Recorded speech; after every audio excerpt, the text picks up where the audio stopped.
And here we go. Sports! I listen to you guys all the time. It's awesome. I'm in the mood for one of your classic anecdotes. Give yourselves a round of applause.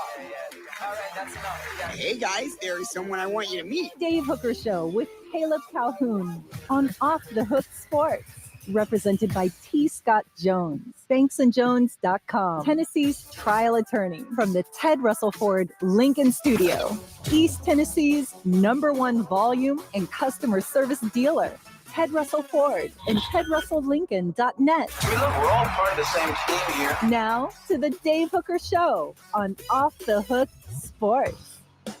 Welcome to the program. We're going to talk so much football. You're going to have pigskins coming out of your ears. It's a lot of football, as let's realize the importance or lack thereof of the SEC basketball tournament.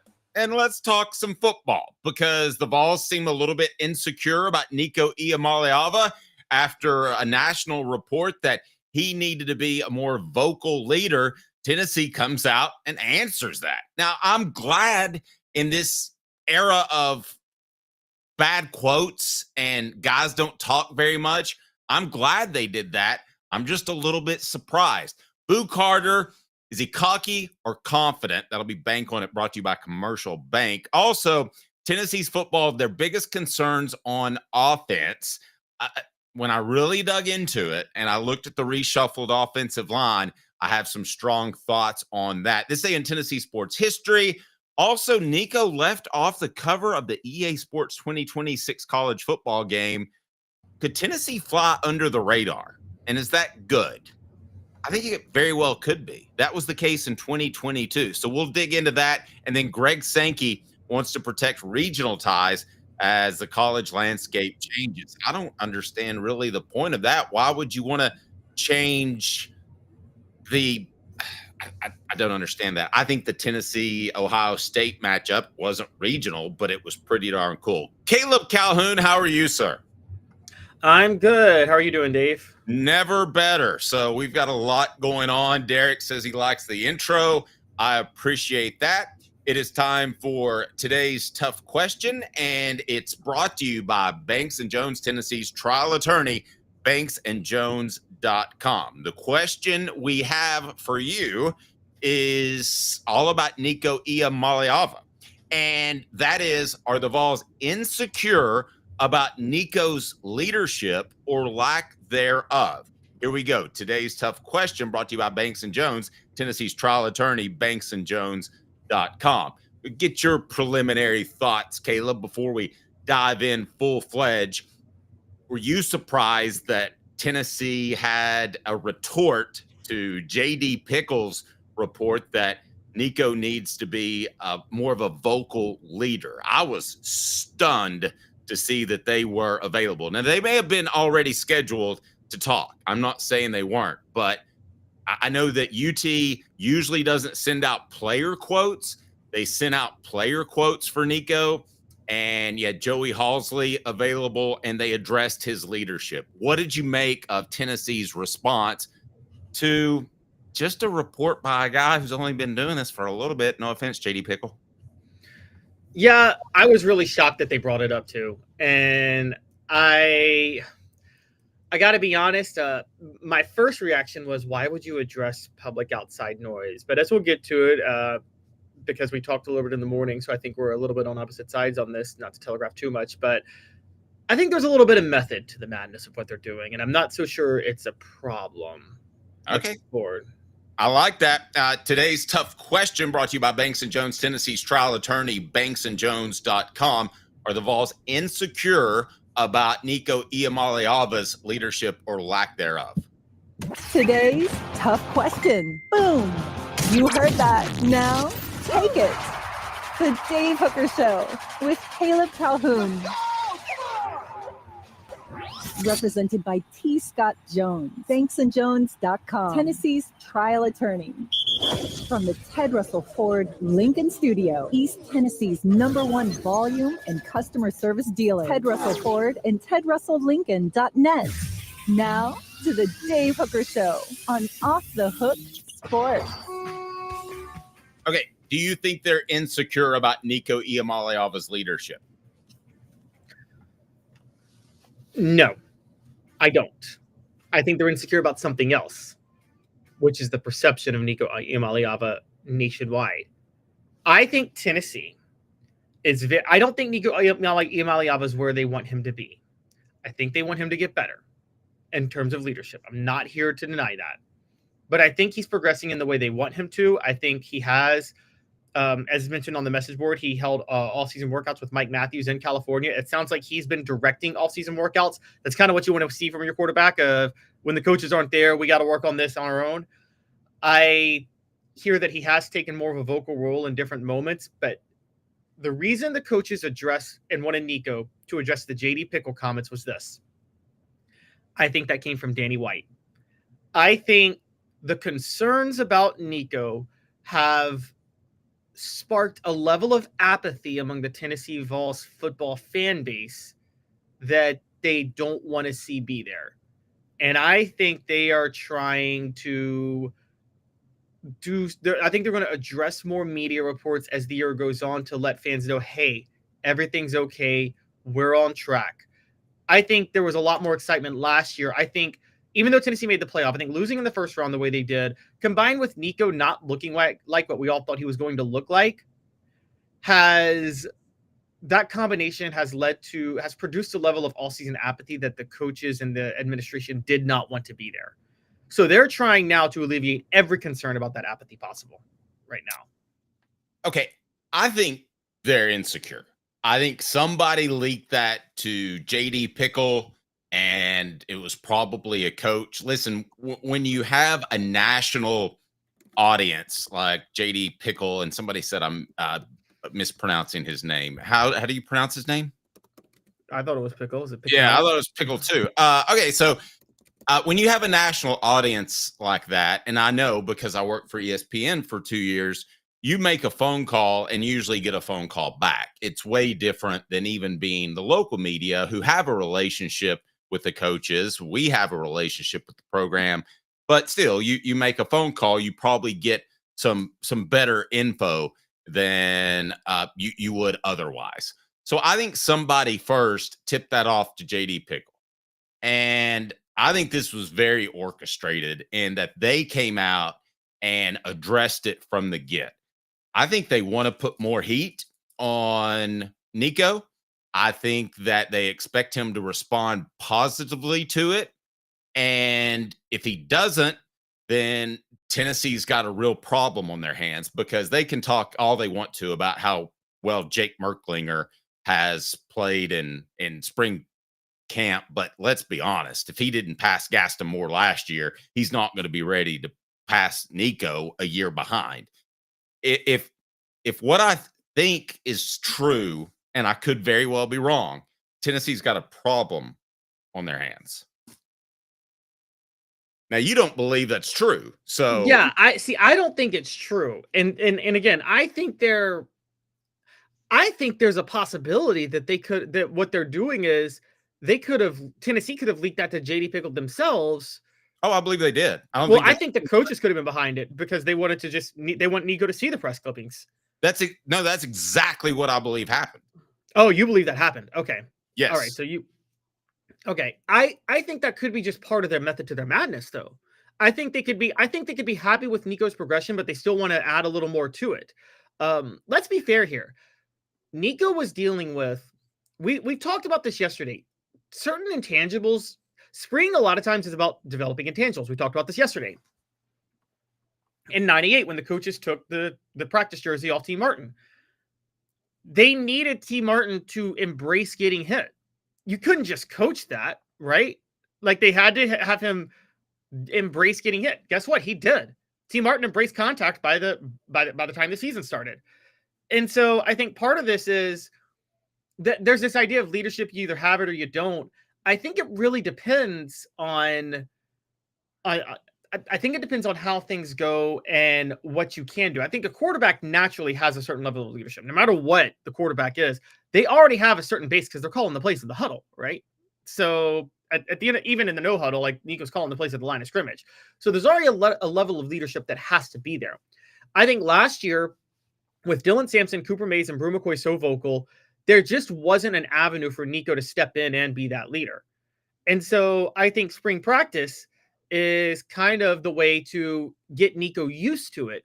But I don't think it's necessarily a problem right now. And I think the biggest reason they're playing the media and addressing it is, again, I think they want fans to see the fact that they're pushing Nico to be the leader. And I think they want to do that to generate more interest from fans who, like I said, there has been a weird level of apathy surrounding Tennessee football from fans this offseason, more than last year.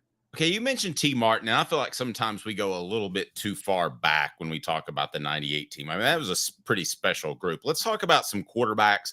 Were they great leaders in the interim between 98? We'll start with Casey Clausen and move forward.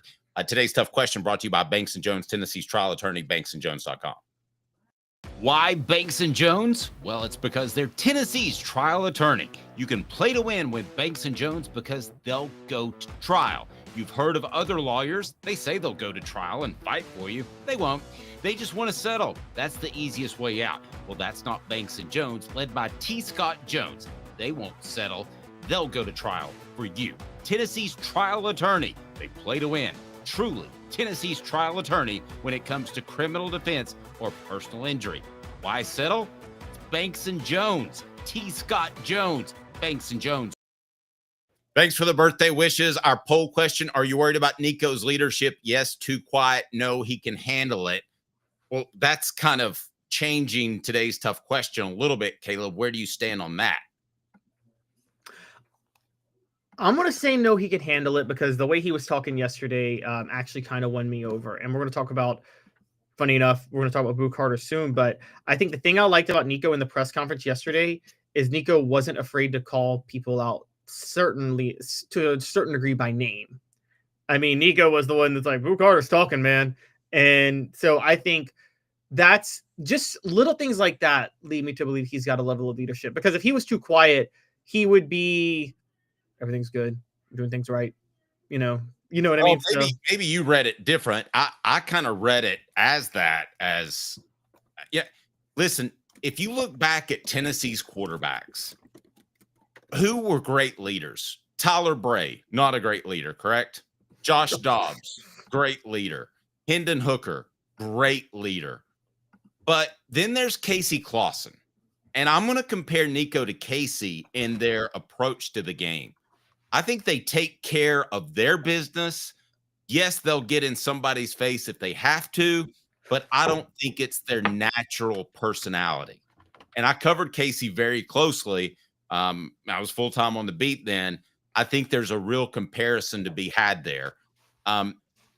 Casey had a realistic view of football, and that was you're going to win some and lose some. Now, fans don't want to hear that, but after the 2001 SEC championship game, he just kind of rolled his eyes. He's like, you had Dante Stallworth fumble, you had Travis Stevens fumble, and Tennessee falls short to LSU and Nick Saban because of the draw. But I get the feeling that he didn't get too high or too low. I remember Cooper Mays' dad one time saying, back when he was on a radio show with me, he goes, the bottom line is when we win, we go out and have a beer. When we lose, we go out and have a beer. Some of you all take it more seriously than us. I think Nico is that type of player. And that sounds like an indictment of him, but there's something to be said for the steady hand as opposed to the rah-rah guy. I mean, let's face it. Peyton Manning probably ran some players off because of his intensity, probably turned some players off because of his intensity. So I'm not saying this is necessarily a bad thing. I just don't think he's ever going to be the rah-rah leader. Now, with Cooper Mays gone, Dylan Sampson gone, and Brew McCoy gone, who steps into that leadership role if it's not Nico Iamaleava?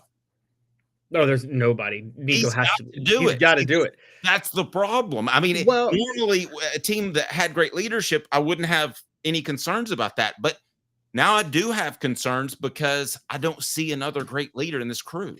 Do you remember, you've seen the Dark Knight movies, right? The Dark Knight trilogy, the Batman trilogy. Yeah. Do you remember the third one when he's in the hole and he's like, back where the League of Shadows, like underneath the whole thing, and he's trying to escape, he's trying to jump out, and he's doing it with the rope, and they're like, the only way you can do it is if you don't have the rope, because that's the only way you'll give the full effort, because you won't have the trap. You won't have the safety net. Okay, so they took away the rope and they threw him in the JD pickle hole. Yes, they took away the rope from Nico. They took the rope out. They're like, you don't have a choice. You have to lead. And I think that'll force him in. Now, we talk about this. It's funny, as what you're talking about with Casey and what David Speaks says at the California cool thing. You know, funny enough, Eric Ainge kind of had that, even though he wasn't from California. He was kind of that way too, wasn't he? A little bit more laid back. Eric Ainge. Yes, definitely. And I would put him in that same category of he had leadership, but was he a leader? No. So what you're talking about, here's what it reminds me of. More than anybody, the person that comes to mind is Eli Manning. Not Peyton, but Eli.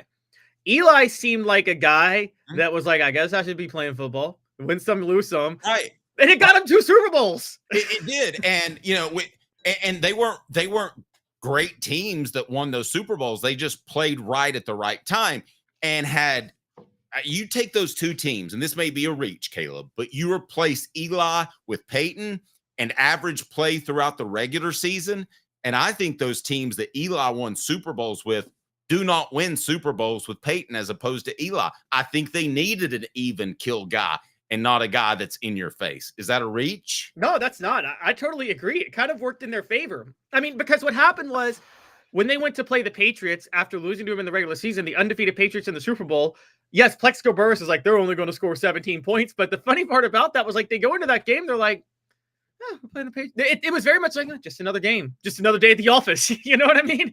And it worked totally in their favor. And now there's some players who like, they're intense. Like there are some players who like they're intense like Peyton, but then they turn it up. Like you could say like Tom Brady, but I would even say if Tom Brady's on those Giants teams, they don't win those Super Bowls. Neither Tom Brady nor Peyton Manning, because those were mediocre teams that played way above their level when the playoffs came. And I'm saying with Nico, you're right. This happened with Casey Clausen all the time, Dave. What would happen with Clausen? You get your bad loss to Georgia. You get your bad loss in the SEC title. But then you go on the road as double-digit underdogs and you're winning every time, right? Because you may be a little too relaxed for the moment in certain moments, but you're not intimidated by the moment ever when you play. And I think that's a really big benefit. No, I would agree with that. It's St. Patrick's Day almost just right around the corner. And I'll tell you what, with St. Patrick's Day, you have got to be well aware of the sales that are going on right now at Ted Russell Ford Lincoln. And prayers go out to Andy White, by the way. I'm sure he's going to be great. Now, starting today and till the close of business Monday, St. Patrick's Day weekend sale at Ted Russell Ford. Looking for a great deal on a new Ford? You're in luck, as East Tennessee's #1 volume Ford dealer celebrating Truck Month and St. Patrick's Day with a huge savings on all 2024 models and select 2025 models in stock. They're slashing prices. You'll save thousands. TedRussellFord.net. TedRussellFord.net. Let's talk some Boo Carter. Is he cocky or confident? Is there really a difference? Brought to you by Ted Russell Ford Lincoln Studios. Like a blast from the past, the Super Dealer is back. Look to the skies, Knoxville. The Super Dealer is fighting for price, service, and the American made. Ted Russell Ford is your Super Dealer, just in time for Truck Month. Save up to $5,350 on this new Ford F-150 XLT Hybrid, or save up to $7,000 on this new Ford Expedition. Come see the Super Dealer today at either Ted Russell Ford location, Parkside Drive. Okay, are you buying the Boo Carter thing? Do you think he's really going to play significantly on offense, or is this just something to keep him happy that they do in spring practice? Because I always have my doubts of things that come out in spring practice and storylines. The most notorious is the David Yancey's of the world. Do you remember him? Name sounds familiar. I mean, he was a running back who literally ran for 15,000 yards in spring camp, but it was just because they didn't want to get their other running backs hurt. That's the worst one. We'll hear about a third string running back before long having a fantastic spring. We're not going to jump all over that because we've got experience. Another one was Michael Stewart, I believe his name was actually went to Hawaii and had a big career. I'm not buying the Boo Carter thing. I don't think he'll be a real factor in the fall. So let's define real factor. Catch 20 passes. You want to put 19.5 as the over-under? Yeah, and I'm going over. No chance. No chance. Nope, I'm totally going over. And I will tell you why. I will tell you exactly why. I'll say this. We're right. We have experience, so we don't fall for things in the spring. But Dave, your experience is working against you, my friend. It belies me. Yes, your experience belies you. You are just like how, I don't know if you guys know the Titanic story, but the reason it crashed into the iceberg is because the captain's 27 years of experience told him he'd see an iceberg this far out. The problem was he had never driven a ship that fast, that big. So your experience belies you here, because the problem... All I remember about that movie is the nudity. Go ahead. I wasn't talking about the movie. I was talking about the actual story. Oh, okay. Yeah, and how it happened. Well, there was nudity on the ship, I'm sure. Oh, absolutely. I'm sure there was more. I'm sure there was more nudity as the ship went down. It was just probably, frozen. Anyways, what's happening now though is different, because Boo, we know now, hit the transfer portal in the offseason based on reports. He did not hit the transfer portal date, or he did not threaten the transfer portal. I'm sorry, he threatened it. He didn't hit it, but he didn't threaten the transfer portal for more money. He threatened the transfer portal for more reps to play both sides of the ball. So this is a threat by Boo Carter. Put me on offense or I'm out. Here's the thing. You're saying that they could lie to Boo Carter and we'll give you some work in the spring, but then come fall in the season, we'll just break our promise to you. Now, here's the issue with that. And I love what Dylan's saying. Paint me like one of your French girls. Very well played, Dylan. Okay. Here's the issue with that, Dave, and this is the big one. You can transfer mid-season now. There's no laws on tampering mid-season. So wait, are you telling me he's not going to go into October? Let's say Tennessee, worst case scenarios, 2-2, losses to Syracuse and Georgia, going into October, and he has 0 catches. He's not going to up and transfer. 2-2, 4 games. He can redshirt. He can transfer and redshirt. He can keep his redshirt. Yeah, he's out. He's out if he has 0 catches through 4 games this year. That is insane. He is gone. He is gone. Insane. So yes, Boo Carter is absolutely gone if he has 0 catches. But actually, that should be our poll. Is Boo Carter gone if he doesn't have 20? I'll say this: is Boo Carter gone if he doesn't have 10 catches by October? Okay, change the poll question, throw it up there. Are you worried about Nico's leadership? 58% say no, he can handle it. 42% say no, he's too quiet. I will say this. The one thing that plays into your favor is I think Tennessee needs him, because the wide receiver room is so thin. And we'll get into a discussion here in a moment. What's the bigger concern, Tennessee's wide receivers or Tennessee's offensive line? But the wide receiver group is thin. I mean, if Mike Matthews twists an ankle, then where does Tennessee go? Maybe Chris Brazzell lives up to my expectations. I had incredibly high expectations seeing him run around in practice and such, but I don't have the same expectations I did. So our poll question is up there. Is Boo Carter gone if he doesn't have 10 catches by October? Okay, go ahead and vote no. That's insane. I mean, he's a local in-state kid. There is some loyalty. And besides that, he wouldn't get the remainder of his NIL money. He pushed Squirrel. Yeah, but Boo Carter could go somewhere else. Deion Sanders could offer him some NIL money. Boo Carter could give Deion. He almost went to Colorado. Remember that? Well, I thought he just flirted. He was flirting with them, but we do know that the flirt was probably some NIL negotiations, that he was always staying at Tennessee. We reported he was staying at Tennessee, but we know Colorado wanted him badly. Okay. Travis Hunter's gone. We know that Boo had some leverage. And you don't think Colorado wants another Travis Hunter? And you don't think Boo could give Deion a call and say, Coach Prom, you want to play me both sides? And here's the thing about Deion Sanders, too, that's different from Hypo or a bunch of other people. Can we say this much about Deion? Whatever you think about his showmanship or his issues or whatever, Deion's not a liar, is he? In the media. That is one thing he is not. No. And he'll tell a player straight up what he wants to do with them, won't he? Yeah, I think he's got that confidence. But I just this to me just reeks of a please don't transfer. We'll play you on both sides because you ask. I mean it. But they're going to have to play him on both sides then. Now, as far as his cockiness, I think the wide receiver room needs a little bit of it. I do too. And Nico made reference to that he brings a little bit of that juice to the receiving group, and they need that. I think that their guys, for the most part, Brew McCoy, with the exception of Brew McCoy, have been too passive. I think Boo Carter just being in that room helps. I don't care if he catches one pass or 100 passes this fall.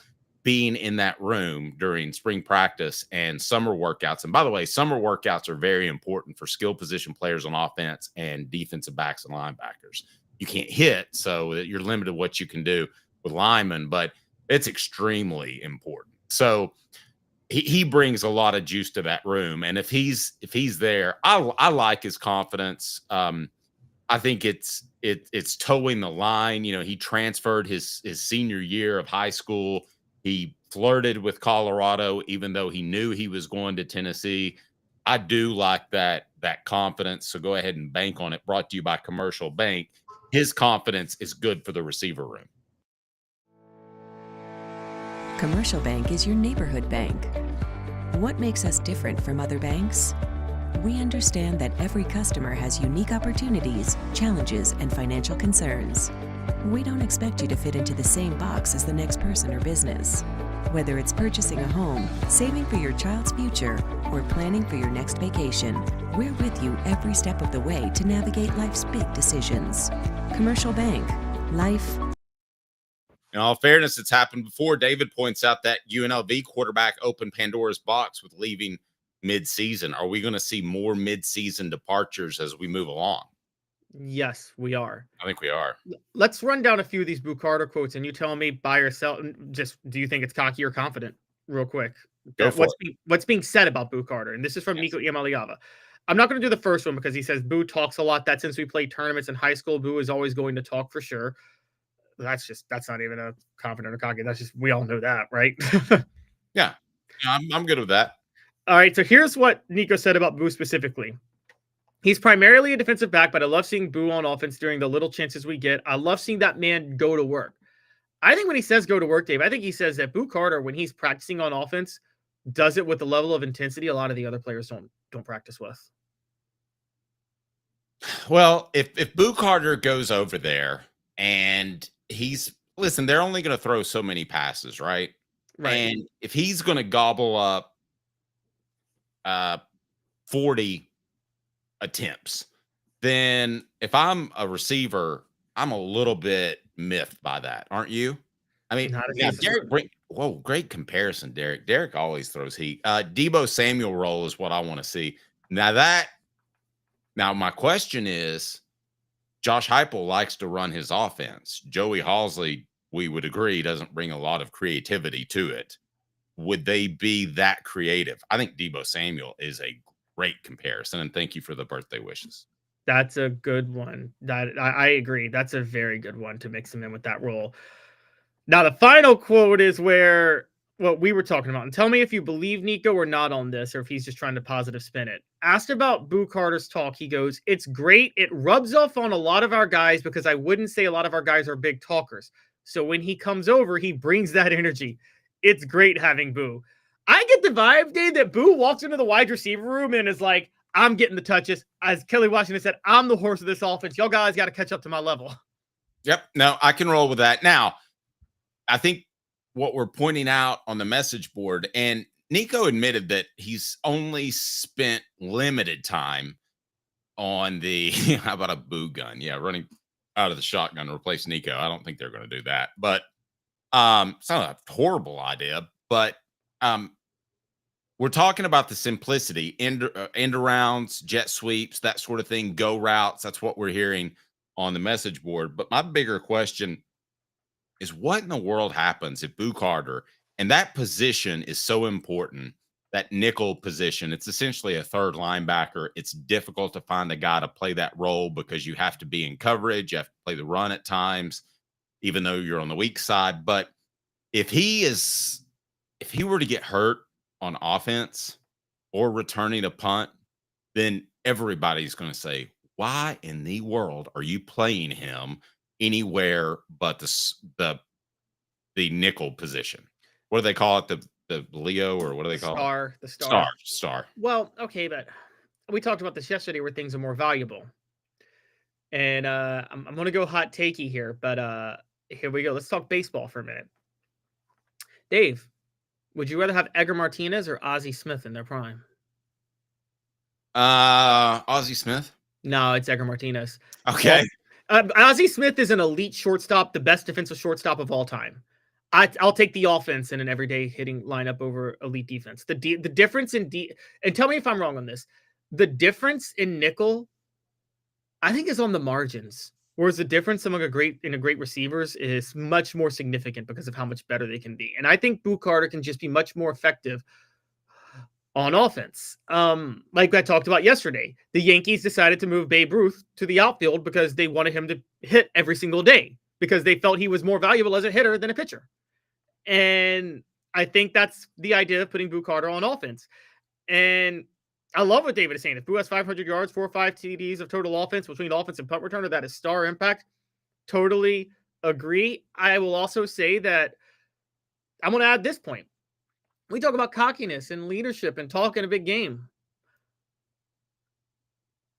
Let's call it what it is, Dave, because we're talking about this ties into Nico's leadership from the last segment. You've read a lot. You're a Cowboy fan. You read a lot about those early 90s Cowboys. Yes, Troy Aikman led the team. He called the plays. He ran the practices and stuff. The heart of that team was Michael Irvin, though, wasn't it? No question. Like, that was Michael Irvin's team, wasn't it? Yeah, no question. It definitely was. But I don't think Mike Matthews is suddenly going to be the heart. Is Boo Carter going to be the heart of the offense? Is that what you're suggesting? Because I think Boo Carter could be the heart of the whole team. Oh, my goodness. Okay. The guy, listen, if you think that what percentage of snaps do you think he'll play on offense? Of snaps that he plays versus defense? Oh, snaps that he plays. So what are there? 85 snaps in a game total? Well, just give me a percentage. I think he'll play. If you say 50-50, then I'm shutting down the show. No, I think he'll be 65-35. Oh, are you insane? I think they're dead serious about rolling Boo Carter on offense. And I think the only reason he hasn't I think they're dead serious on this. And here's the other part about this, Dave. I think this was the plan all along. I think they always planned to roll him onto offense this year, even though he held out, demanded it kind of before it said I would go to the transfer portal if I don't. I think they thought, and here's what I think happened. You want me to tell you what I actually think happened? Lay it on me. I think they thought last year Squirrel White was going to have a big year and catch lots of balls, play elite, ball out, do whatever he wanted to do. And then Squirrel White, because of that, was going to leave early for the NFL. Now, as we know, that didn't happen because Squirrel White got banged up. So then they had a bit of a problem on their hands this year. They had a promise that they made to Boo Carter that by this year they'd be putting him on offense, but they want him to play slot, but Squirrel White's on the team in the slot. That's why Boo Carter threatened the transfer portal. They caved to Boo Carter, and what happened? Squirrel White goes and transfers to Florida State. And so that's exactly the timeline of how I think that played out. Their plan was to always run Boo Carter in the slot by his sophomore year. Always, from the day they got him. Okay, pretty good conspiracy theory there. It's time for Stat of the Day. Stat of the Day brought to you by our friends at Double D Piping. Double D Piping provides full-service fire protection on any scale.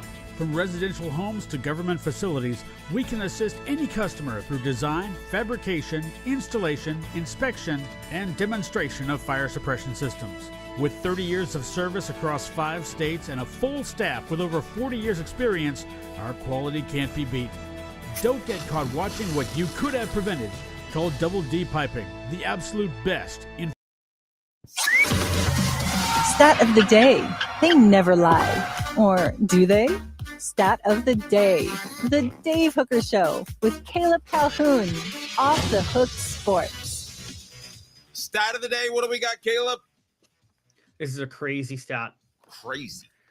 Tennessee just finished the men's basketball team just finished its 4th straight regular season being ranked for the entire year. Meaning, and they're going to finish the whole season being ranked for the entire year, no matter what happens. That's pretty phenomenal. When's the last time that's happened?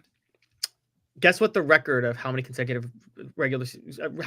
seasons ranked for the entire year was before now? I don't know. I would say 2. 1. Oh, They'd never been ranked for more than the entire year for more than one consecutive time. They are right now in the midst of 78 straight weeks being ranked in the AP poll. Guess what the second longest streak is? I'm gonna go. Well, you said 1 year. I'll say 28. No, because it's like one entire year. So like there were like years where they were ranked a whole year and it rolled over to the beginning of next year. But the record is what before then was 37 from 99 to 2001. Because, before Rick Barnes, Jerry Green was the best coach in Tennessee history. I'm just kidding. Travis says, I bet Dave's mortgage at Boo will be, that's what's got people talking even more than Nico, at least our third leading wide receiver. You got big time offensive problems if he's the third leading wide receiver. Says who? Says me. Don't. I think you play. I think you should be playing more. Here's the real poll question: should Boo be playing offense or defense? Well, he's got to play defense. I think he's going to have a big impact on defense, and I think punt return would be enough. I miss the days where coaches had some leverage because I do think he used the transfer portal play as a way to play more offense when he should have been told, no, you play defense. I've told this story before. Philip Fulmer said Rashad Baker was the most natural receiver that he has ever seen. And the next day they moved him to defense. Why? Because they needed him there. And he looked like a fool because he wasn't ready against LSU, but he eventually turned into a very good safety, wouldn't you say? Oh, very good one. And it's funny. And you're right. That was the year 2000. I mean, they already had Dante Stallworth and they were going to play the same role. And as much of a natural receiver as Rashad Baker looked like, you're taking Dante Stallworth. And I mean, I agree, but here's the other part, Dave. This could show up the NCAA and humiliate them in the worst way. Because what if Travis Hunter just won the Heisman? We also know that Tennessee's best chance to win the Heisman was with Peyton Manning, and he lost to Charles Woodson because Charles Woodson played both ways. What if Boo Carter has better stats than Travis Hunter and Charles Woodson next year? And what if he loses the Heisman to a quarterback with worse stats than what Peyton Manning had in 97?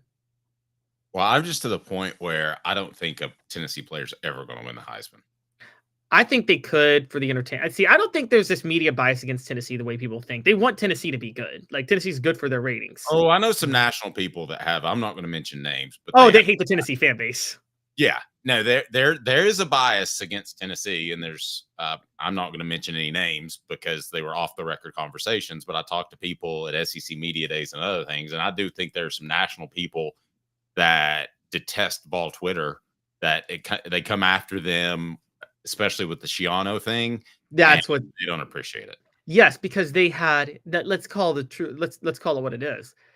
With Schiano, they had an inside source that would have been coaching at Tennessee, and Vol Twitter killed that hire because Schiano was their media source, and that's the issue. It's all about who they get connections with. I still think there could be enough to have a Tennessee player win the Heisman, but Dave, I'm going to give you a hot take. The votes are you're a Heisman voter. The votes are in like they're due weeks before, right? The actual ceremony. Oh no, they're due the Sunday before the announcement on Saturday. Oh, okay. Now some people will go ahead, guys that have a vote that probably shouldn't, they'll go ahead and send it in a couple of weeks early. I think that's silly. Well, here's the other. Well, and by the time it's given out, though, the name is engraved on the trophy, isn't it? Yeah. I mean, they have engravers though. Okay, but here's why this is important. The name's probably engraved on the trophy on a Friday. If I'm a Tennessee player and I'm a favorite to win the Heisman, I wait till the name's engraved on the trophy so they can't do anything different, and then I don't show up for the award on Saturday. Well, they're not. I mean, they would. The engraving's not going to be the difference. Yes, it would, because you have to give the trophy. And if there's not a name engraved on the trophy to the person who's winning it, it looks crazy. You would look like an absolute jackwagon if you. So what? So what? Show them up. How, no. Dave? Vol Twitter would love that, wouldn't they? Well, yeah, they would, but that's kind of crazy. All right, let's wrap up this Boo talk. If Boo Carter is playing that much on offense, Caleb, who do you trust at star? Gorey, Jordan, Farouk. I don't trust any of those guys at star.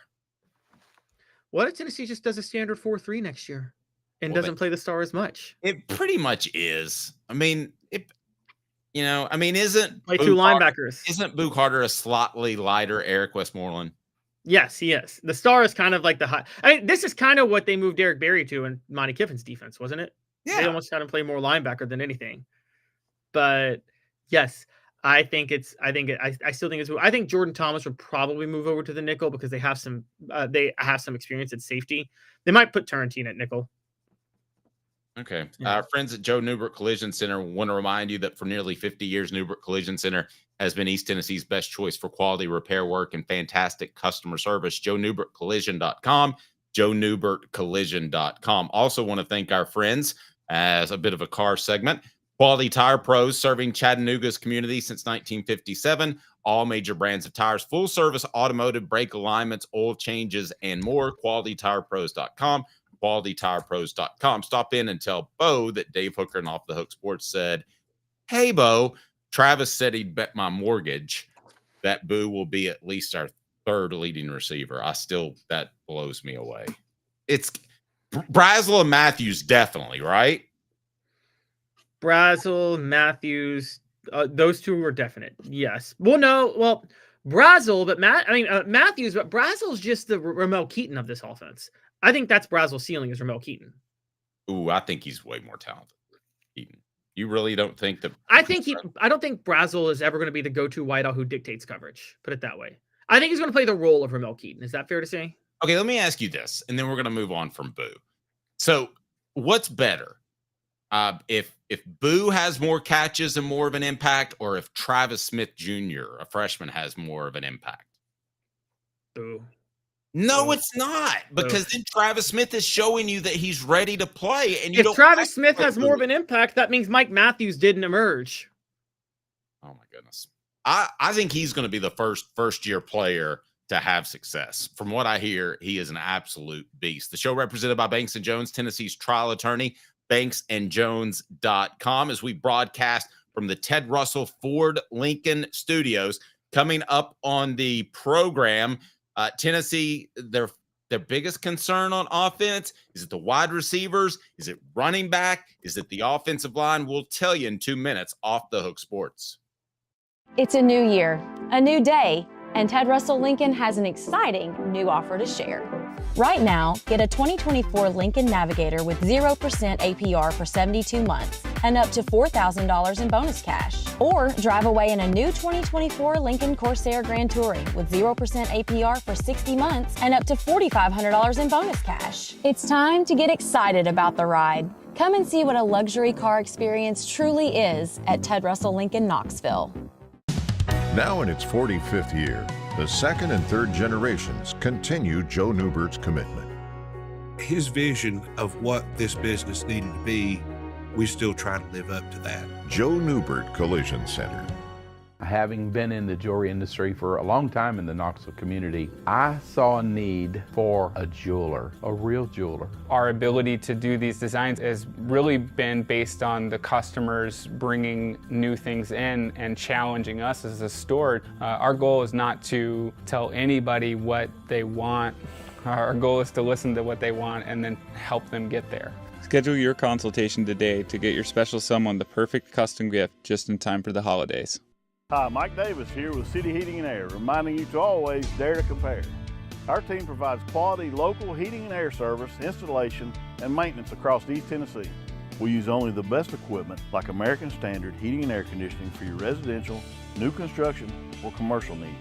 Honesty, dependability, and customer satisfaction have been the cornerstones of our business since 1961. City Heat and Air. Dare to compare.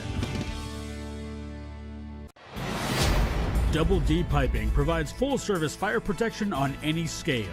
From residential homes to government facilities, we can assist any customer through design, fabrication, installation, inspection, and demonstration of fire suppression systems. With 30 years of service across 5 states and a full staff with over 40 years experience, our quality can't be beaten.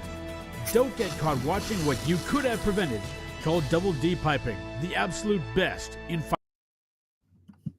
Ginger Hooker Power, the Dave Hooker Show with Caleb Calhoun. Represented by T. Scott Jones, banksandjones.com, Tennessee's trial attorney. From the Ted Russell Ford Lincoln Studio, East Tennessee's #1 volume and customer service dealer, Ted Russell Ford and TedRussellLincoln.net. Now to the Dave Hooker Show on Off the Hook Sports. Great comment, but a little off topic, Dylan, but I do want to get to it. As long as Rodney Garner is here, I'm not worried about the defensive line. I tend to agree with that. Did you think Omar Norman-Lott would be as good of a player when he showed up at Tennessee as he ended up being? I sure didn't. I mean, the only player that he didn't get the most out of was Elijah Simmons, and perhaps that was weight. Perhaps that was just bad luck with injuries. But name another player. Well, I guess we could say James Pierce he didn't get the most out of, but I do feel like he makes an average defensive line better. Oh, I'm with you on that. I'm totally with you on that. Okay. Super chat goes to Quincy Calhoun's college fund. Timothy says, what, Caleb? Timothy says, then why pay players millions of dollars if they don't emerge? I mean, in the real world, you are fired for not doing your jobs well. Well, I mean, they could cut out paying them if they want to. A lot of these contracts aren't binding, honestly. So, it's. Yeah, well, they're not nearly binding enough on either side, to be real honest with you. But, okay, so for the record, Caleb has predicted that Boo Carter is going to transfer by October the 1st. I have not. You have not? So you're convinced he's not going to have 10 catches by October the 1st? No, I don't believe this. I don't believe it at all. I don't. And I know it's exciting and fun to talk about, but when it comes down to it, most coaches get tight. Even Josh Heupel, who was all about throwing the ball all over the yard in 2022, what happened when he had tackle issues last year? They went 2 tight ends. They got tight. They got conservative. Boo Carter, if he's not running perfect routes, if he's not catching every ball, you have to remember, too, you're projecting him in the slot. So a lot of his plays are going to be over the middle of the field. If that's the case, those type of passes, if they're tipped or not caught, get intercepted more often. You're talking about Boo Carter could be a huge bonus. He could be a huge negative as well. No, Travis, I don't hate Boo. I love Boo. A hooker really knows what gets people tight, though. So. Sorry. I understand what that means. All right. Oh, really, Dave? You don't know what that means? Let's get to. Do I need to spell it out? Hot or Cold brought to you by City Heating and Air Conditioning. Tennessee's biggest concern on offense. You've got some selections here. A reshuffled offensive line, new wide receiver core, loss of Dylan Sampson, Nico taking the next step.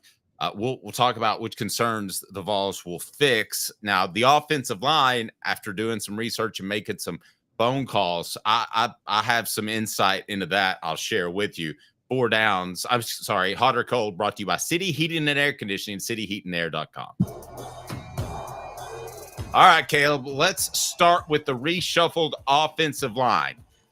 They're just now getting into pads, so nobody, including the coaches, really knows. But I am hot on the reshuffled offensive line, as hot as you can be. Of course, you'd be better off if you had Cooper Mays and that crew back and Andre Keurig had won his appeal. But with Wendell Moe and Pendleton, I think they've got something there. I don't think they're incredibly deep. I've mentioned before I like Larry Johnson. You're going to throw David Sanders out there. I don't believe that freshmen have an impact on the offensive line in the SEC until I see it. So I'm not going to go down that road, but it wouldn't surprise me if he started at right tackle. But he's got to climb the ladder a little bit. Caleb, I'm not really concerned about Tennessee's reshuffled offensive line. I'm actually not concerned about it either. Largely because this year, most of the players that we're talking about on the quote-unquote reshuffled offensive line, it's not like their transfer is being plugged into the system learning it. Now, yes, there is Sam Pendleton, there's Wendell Moe, and David Sanders, but let's talk about replacing Cooper Mays. It's not like they went the transfer portal route. No, they just have a guy that has been in the system for a year and have him ready to start, which is what we've been waiting for Josh Heupel to do. I've said before, now I'm not saying he's going to be as good as Cooper Mays, but William Satterwhite absolutely has complete mental grasp of this offense. So in that regard, and Cooper told me Satterwhite reminds Cooper of Cooper. So I think he is going to be very good. I think he knows what to do. Physically, I just don't think he was ready last year. And there's no shame in that because, listen. Most linemen aren't. No, I mean, absolutely not. Hot or Cold brought to you by City Heating and Air Conditioning, the new wide receiver core. This to me is a bigger concern than the offensive line. I'm cold on these guys, and I think it's because I don't believe in Boo like you do. Oh, I'm hot on them. I think, one, because we're asking if they're just going to be better than last year. I don't think it's that hard to be better than last year for some certain reasons, but I believe everything that's being said about Mike Matthews. We just talked yesterday about how the receivers are balling out in spring ball, and apparently we've been hearing Mike Matthews is unguardable right now. And they've been saying the defense can't find somebody to get on him and stick with him. Are you hot or cold on Dylan Sampson's replacement, which we believe will be Peyton Lewis? Or just the being able to replace Dylan Sampson. All right, I'm cold on that, but it's not as big of a deal. I do like Peyton Lewis. I actually think Peyton Lewis may have more NFL potential than Dylan Sampson, but in this offense, Dylan Sampson was just able to do some things that were just impressive and incredible. I'm cold on being able to replace that production, even though I think Tennessee will have good production at running back.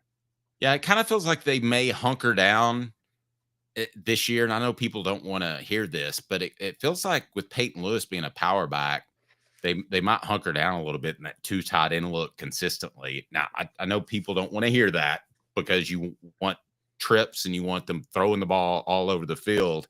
But just a feeling with Peyton Lewis, it might speak to his ability. What do you think of Deshaun Bishop? Does he take another step, or have we seen the ceiling of Deshaun Bishop? Oh, well, it's funny when you were out last week with your sinus infection, we had a story. I wanted to bring it up. Brew McCoy was asked about a player on Tennessee's offense, like now that he's left, that he's watching, and he said, watch out for Deshaun Bishop. He's a beast. If Bruce says it, he's not a liar. And that stood out to me a lot. So maybe I have to recalibrate my expectations for Deshaun.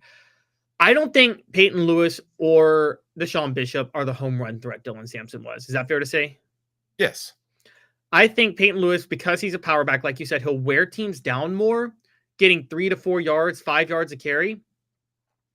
But that means the home runs will return to like what they were in 2022, meaning the passing game. I think a lot of the reason Nico didn't hit a lot of home runs last year, Dave, was because Dylan Sampson hit those home runs. Well, that's fair. And listen, Nico wasn't protected for a good portion of last year because of tackle issues.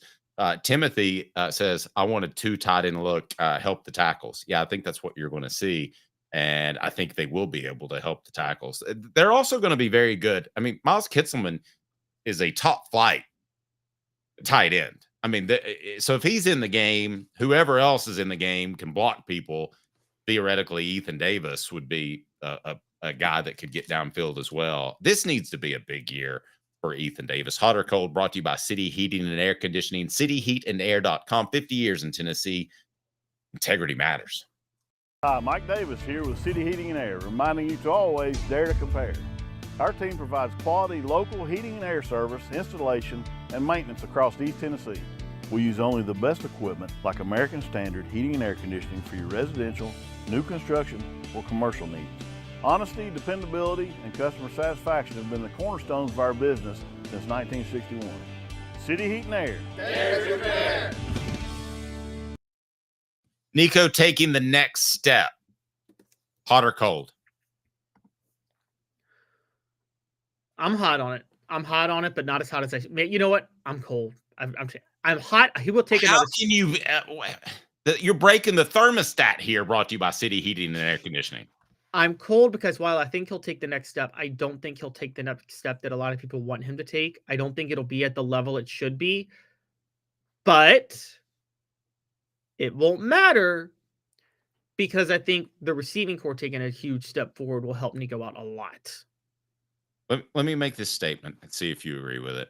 And I've thought a lot about it. I think Nico will be Casey Clausen or Eric Ainge, but not Peyton Manning. That's hot.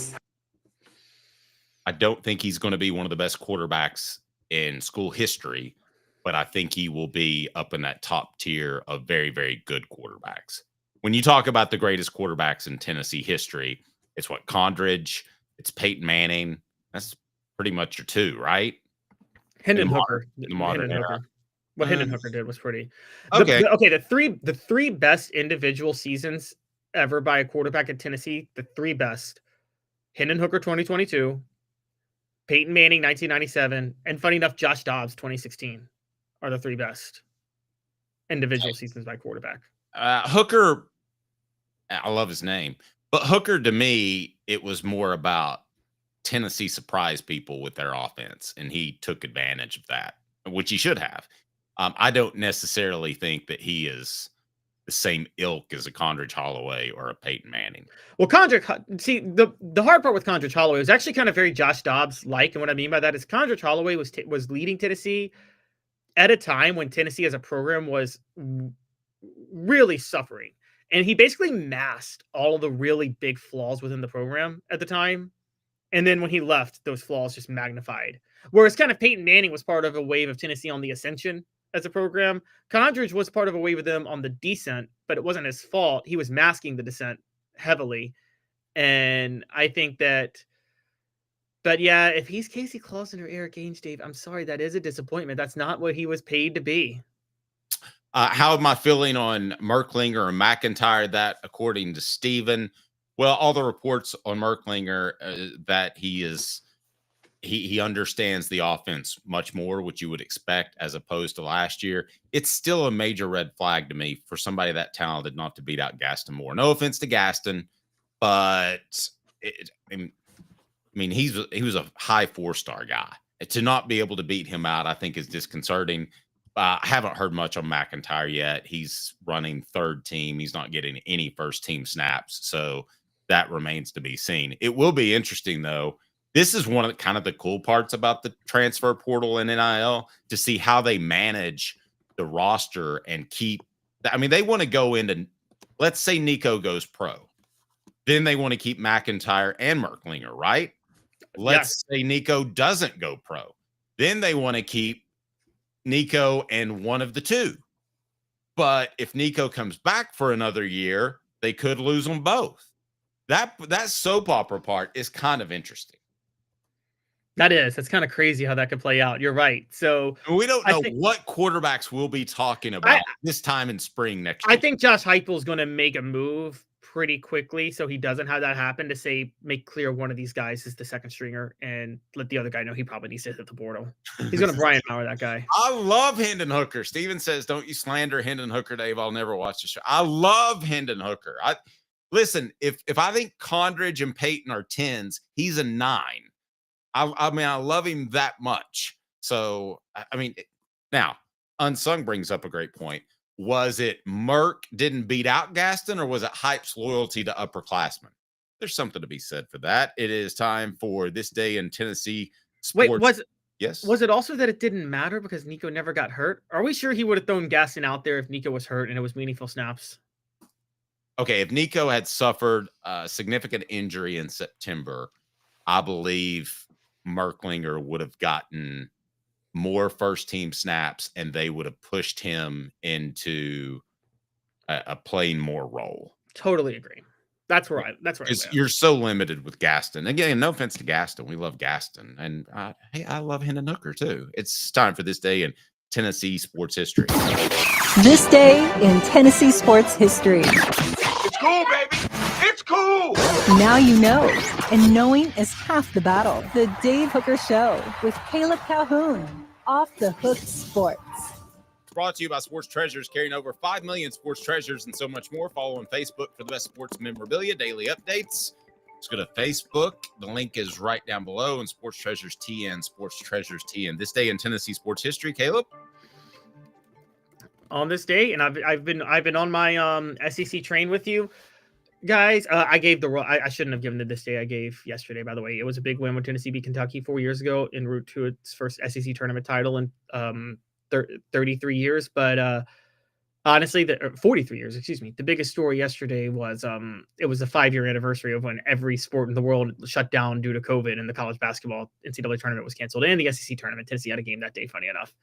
But that was yesterday. Today, on this day, 3 years ago, Tennessee beat Texas A&M to win its first SEC tournament championship in 43 years. And that was a Zakai Ziegler's freshman year, Jemai Mashak's freshman year, as a significant player on Tennessee basketball. Zakai Ziegler won the SEC tournament title as a freshman, won the SEC regular season title, and reached the Elite Eight as a junior, and led Tennessee to a number 1 ranking as a senior. Literally every milestone accomplishment Tennessee basketball has ever had in its history, Zakai Ziegler has helped Tennessee, has been a part of Tennessee also reaching that. Good stuff. I'm going to ask you you got to be honest question, because we get paid to do this, right? Mm-hmm. Did you know the SEC basketball tournament started last night? Yes, I did, actually. I mean, but you had to be reminded a little bit, didn't you? I mean, it's especially that first round flies so under the radar. It does. And it's funny you say that, because my hot take, Dave, and this has been one I had for a while, whether it be 14 or 16, my hot take to fix the college football playoff is, rather than do just a straight 16 everybody, I like the SEC tournament. I'm going to do a segment on this and write a column. We'll do it later this week. But I think they should adopt the SEC tournament format, where you have double buys, single buys, and then no buys. Okay, we'll talk about that. Steven says, from what I've heard, McIntyre has definitely stepped up in spring practice more than Merklinger. Well, let's remember, we're a week in, okay? And Merklinger is going to get the benefit of the doubt until McIntyre proves otherwise. But I will tell you this. I've gone on record. Caleb backed me up here. I've said that George McIntyre reminds me, and I remember I went to the gym one day and somebody had been listening to my show. And they're like, what the hell are you talking about? He reminds me of Patrick Mahomes. His high school tape. When I watch his high school tape, and I've evaluated a lot of players, I like him a lot more than Merklinger. So, Stephen, what you're saying, I'm not hearing yet. It could be true. I think it will eventually be true. So what do you think about the George McIntyre, Patrick Mahomes comparison? I mean, that's a wild one. I could see that, but I can't. But you're talking about potentially a guy who could be on track to become the greatest quarterback of all time. Right. Well, but see, the reason I make that comparison is Patrick Mahomes breaks all kinds of rules, doesn't he? He breaks the pocket early. He turns his back to the line of scrimmage in the little 360 move. McIntyre does those things. Now, the question is, can McIntyre do those things in college and then the NFL? I don't know that, but he did it in high school. And if you go look at his high school tape, there's some similarities there. And part of those are bad fundamentals. Given the physical abilities of a Nico or a McIntyre, who would be better at running this offense, Josh Heupel or Andy Reid? Who would do a better job with the offense right now? I think you have to talk about Andy Reid as one of the best offensive coaches in the history of the game. You do. I agree. Josh Heupel ain't that yet. I mean, no chance.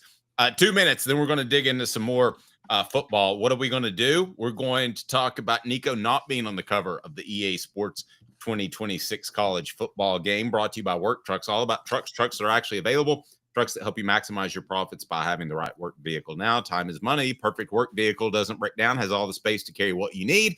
But Work Trucks is intent on offering while other dealerships just can't do it. Cargo vans, utility body trucks with an iPod work bodies installed. Quick and easy. If you're a contractor, you need Work Truck service industry Work Trucks. They have the trucks that your business has to have. You need them in Birmingham, downtown Birmingham. Work Trucks with an X, LLC.com, and on Clinton Highway in Knoxville. They'll make sure you find the perfect vehicle that you have to have. Proud supporters of the Tennessee Vols. 2 minutes, and then EA Sports slaps down Nico with Caleb Calhoun. I'm Dave Hooker, Off the Hook Sports. Why Banks & Jones? Well, it's because they're Tennessee's trial attorney. You can play to win with Banks & Jones because they'll go to trial. You've heard of other lawyers. They say they'll go to trial and fight for you. They won't. They just want to settle. That's the easiest way out. Well, that's not Banks & Jones, led by T. Scott Jones. They won't settle. They'll go to trial for you. Tennessee's trial attorney. They play to win. Truly, Tennessee's trial attorney when it comes to criminal defense or personal injury. Why settle? It's Banks & Jones. T. Scott Jones. BanksandJones.com. Dave Hooker here for Dynasty Pools and Spas, your home for the best spas and everything you need to jump right in. Relaxing, therapeutic, absolutely. But what sets Dynasty Pools and Spas apart from others is that you get everything with any spa purchase. You get the cover lift, the steps, delivery, and chemicals. When Dynasty Pools and Spas delivers your spa from their Athens location within 125 miles, you'll get your own personal hydrotherapy spa. Mention me, Dave Hooker, or Off the Hook Sports, and get $500 off your top quality new spa. Dynasty Pools and Spas, just off the Athens exit. Drop in and receive a free gift from Off the Hook Sports, Dynasty Pools and Spas. Mention Off the Hook Sports for a drop-in prize and that $500 discount, Dynasty Pools and Spas. To check out some of the Dynasty Spa models and to buy spa chemicals, go to dynastypoolsandspas.com. Dynasty Pools and Spas. Now in its 45th year, the second and third generations continue Joe Newbert's commitment. His vision of what this business needed to be, we still try to live up to that. Joe Newbert Collision Center. Are you ready to get strong? At NFC, we offer top-notch weight training and functional fitness, so you can build strength and improve your performance. Join today at nfc1.com or stop by any one of our 7 East Tennessee locations. And here we go. It was a huge waste of time, like bringing a married guy to Vegas. Then there's this guy, the Dave Hooker Show with Caleb Calhoun. Represented by T. Scott Jones, banksandjones.com, Tennessee's trial attorney. From the Ted Russell Ford Lincoln Studio, East Tennessee's #1 volume and customer service dealer, Ted Russell Ford and TedRussellLincoln.net. Now to the Dave Hooker Show on Off the Hook Sports. Yeah, Stephen, I want to be clear. I'm not arguing with you. He says, well, my source tells me in spring practice he's adapting better than Merklinger did. I totally agree with that. If you want to compare Merklinger last year to McIntyre this year, yes, I think McIntyre is adapting to the college game quicker, but it would be foolish to think that Merklinger would not be ahead of McIntyre, Caleb. He's had a whole year, and this is the first full week of spring practice. Yeah, exactly. I mean, it's the offense now. I'm going to give McIntyre another week, though, because my understanding of this offense is it only takes. Let me play off that real quick. I will say I think mid-spring, whenever that is, into next week, so probably they'll have a scrimmage. They'll have a scrimmage this Saturday, and then probably the next Saturday. I wouldn't be surprised after that if George McIntyre is the talk of that following week. I'm going to go ahead and make a prediction. Okay, I agree. And it's partially because we talked about this. Receivers need a year to pick up the system. Offensive linemen need a year to pick up the system. Quarterbacks need 2 weeks to pick up the system. It's very easy for quarterbacks to learn this system. It's one of the simplest offenses. Is there a simpler offense in the country for a quarterback to learn, Dave? Honest question. No, I mean, I will say it's pretty easy. I mean, if you want to say the old triple option and just reading the defensive end, but nobody runs that anymore. Yeah. No, the triple option didn't require experience. It required, you talk about Spurrier, you had to be willing to get hit to run that. Yes. I mean, is that the only reason it never worked in the NFL was just because you didn't want your quarterback getting hit like that? Or were defenses always going to be too fast to defend to run against it too? I think you want your quarterback getting the hell beat out of him. You mentioned Spurrier. Patrick Ramsey is still somewhere twitching. Like, what happened? Why 5 wide again? Good gravy, coach. What are you doing to me? I'm getting hit. I'm getting hit. I mean, he got absolutely destroyed. That was one of the few times I felt sorry for a player. And I hated the Redskins because I'm a Cowboys fan, because I thought they mistreated Heath Schuler. But I don't like the Redskins, but I actually felt sorry for Patrick Ramsey. Hemp House, the premier hemp dispensary online with a wide variety, great selection, and strict standards. Hemp House Chat with 2Ts.com. Hemp House Chat with 2Ts.com. Use the promo code HOOK for 10% off. That is hooked for 10% off. And what the H? Nico, not on the cover of EA Sports 2026 college football. Is there a chance that Nico and Tennessee are under the radar after guys like Caleb Calhoun overhyped them last year? Caleb? Well, here's what happened, and I want to tell the people what happened. It's not the confirmed cover. There was a leak. Someone got a hold of the cover, and it revealed the cover of the deluxe version of EA Sports College Football 2026. And to be clear, they don't do just one cover anymore. They do a cajillion covers. Yes, exactly. New York Times was able to break down every player on the cover. And let's just see who got onto the cover. Okay, let's do that. All right. What the H brought to you by Hound Dogs of Knoxville. What the H? Wow, I've never worked hard on anything. What a cool life. For real? The Dave Hooker Show with Caleb Calhoun. Represented by T. Scott Jones. BanksandJones.com. Tennessee's trial attorney. From the Ted Russell Ford Lincoln Studio, East Tennessee's #1 volume and customer service dealer. Ted Russell Ford and TedRussellLincoln.net.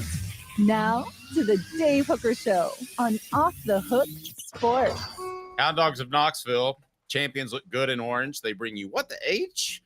And when you go in there, you'll say, What the H store is awesome. I got to be in here more. Go to hdknoxville.com. Use the promo code HOOKED and get 10% off. If you join the channel, then we'll give you a welcome gift, and it's a gift certificate to Hound Dogs of Knoxville, hdknoxville.com. Caleb, you were talking about the players that are on the cover of the EA Sports game, not Nico. Yes. So let's just go through it for a minute. All right, players on the cover leak include Ohio State wide receiver Jeremiah Smith, Ohio State safety Caleb Downs, Florida quarterback DJ Lagway, LSU quarterback Garrett Nussmeier, Penn State running back Nick Singleton, Alabama wide receiver Ryan Williams, Arizona State quarterback Sam Levitt, Notre Dame running back Jeremiah Love, South Carolina edge rusher Dylan Stewart, and Michigan true freshman quarterback Bryce Underwood. Nico, I'll go on record right now. Nico is better than Lagway and Nussmeier. That's hot. Wow, you got him over Nussmeier too. Yeah, I mean, he's better. Just I look agree. at him. He was a little uncertain in the first half of the season because of his lack of protection with Tennessee's issues at offensive tackle. But I think this is a good thing. I think you want to be overlooked. I think you want to fly under the radar. Everybody knew that Tennessee was coming last year. They didn't, and 2023 as well. They didn't want to get embarrassed like 2022. So those that could stop them did with too much regularity. I think you're right. And I think that there's another layer to this.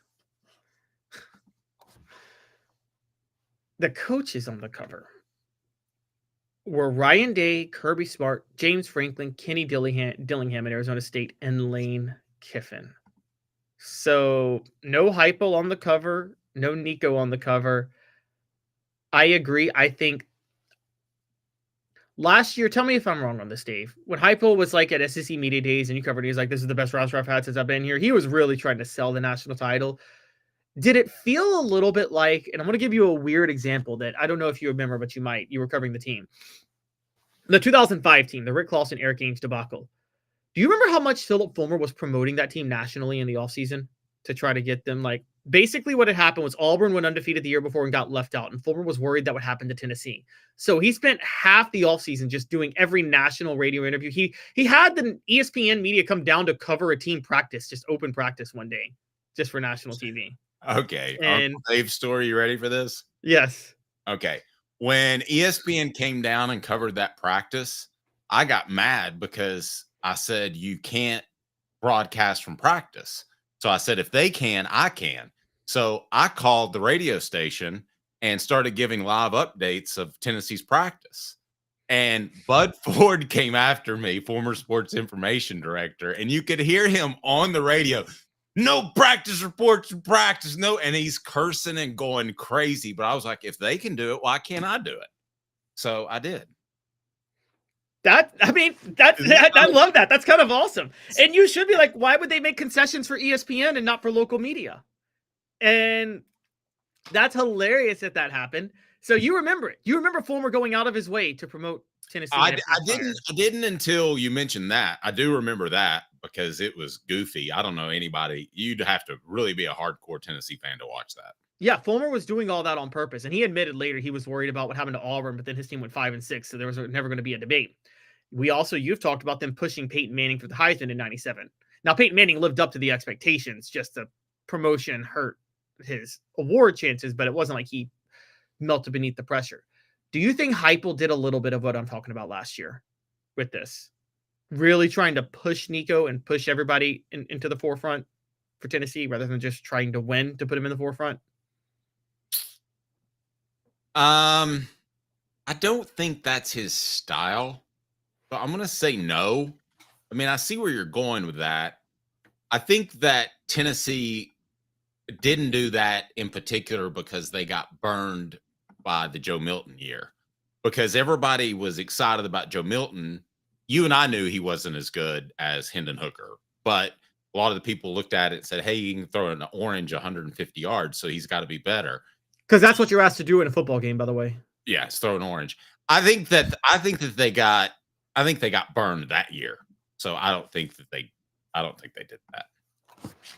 I don't think they did that last year. I think they wanted to fly under the radar last year, but it didn't work.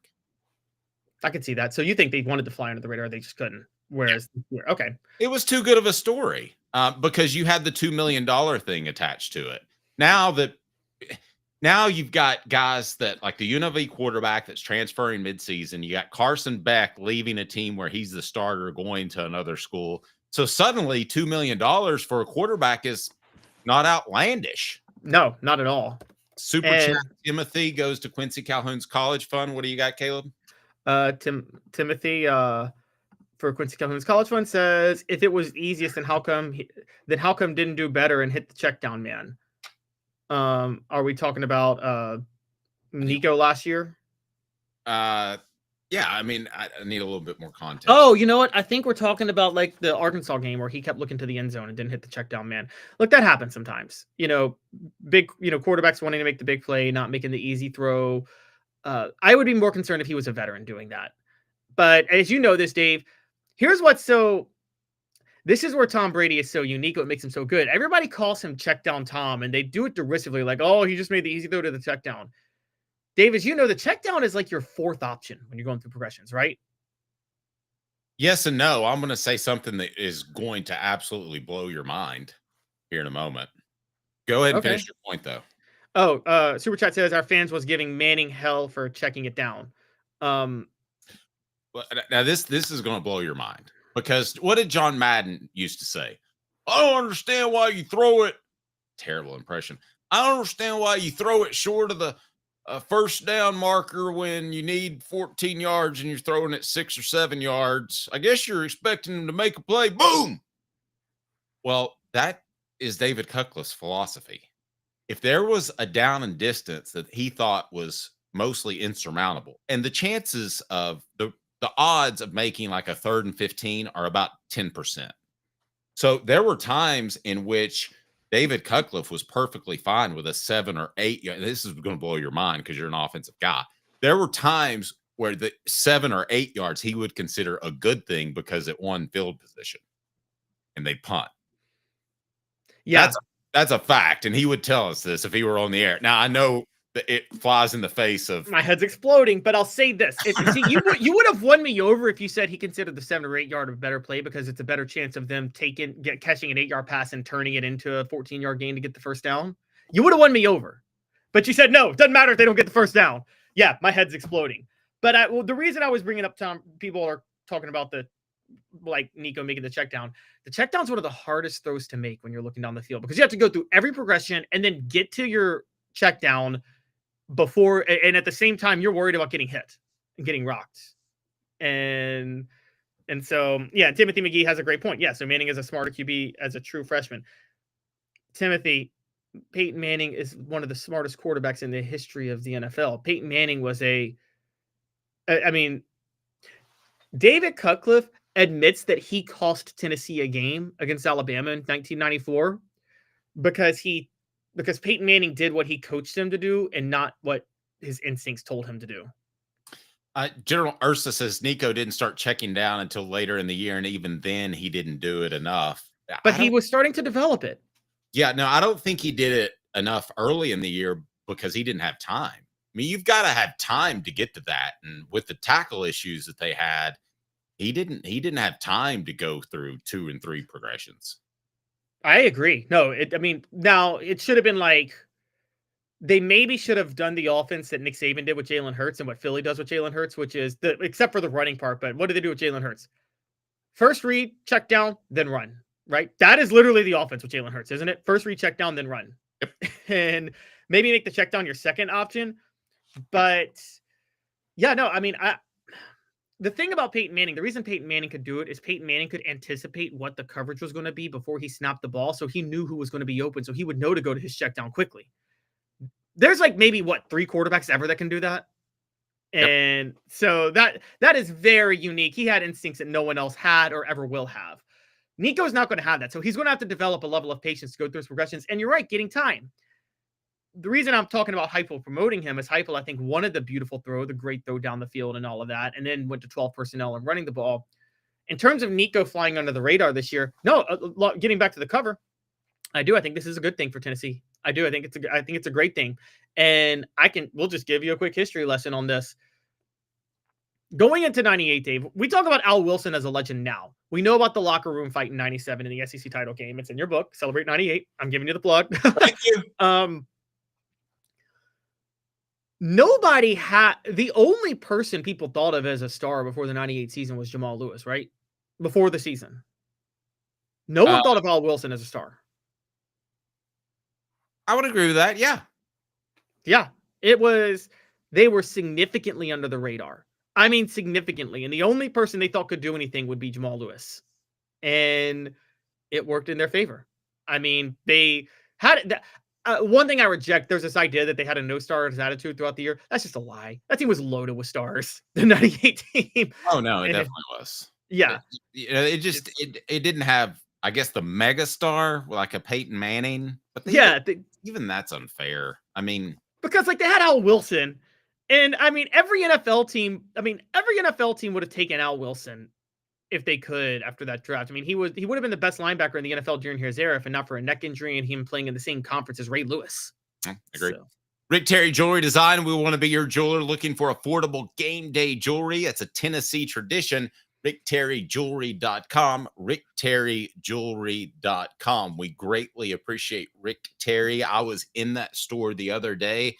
The selection is unbelievable, and they will take care of you. If you want something specific, they will design it for you.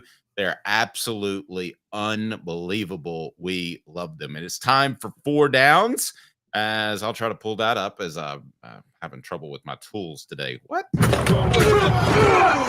on, guys. It's game time.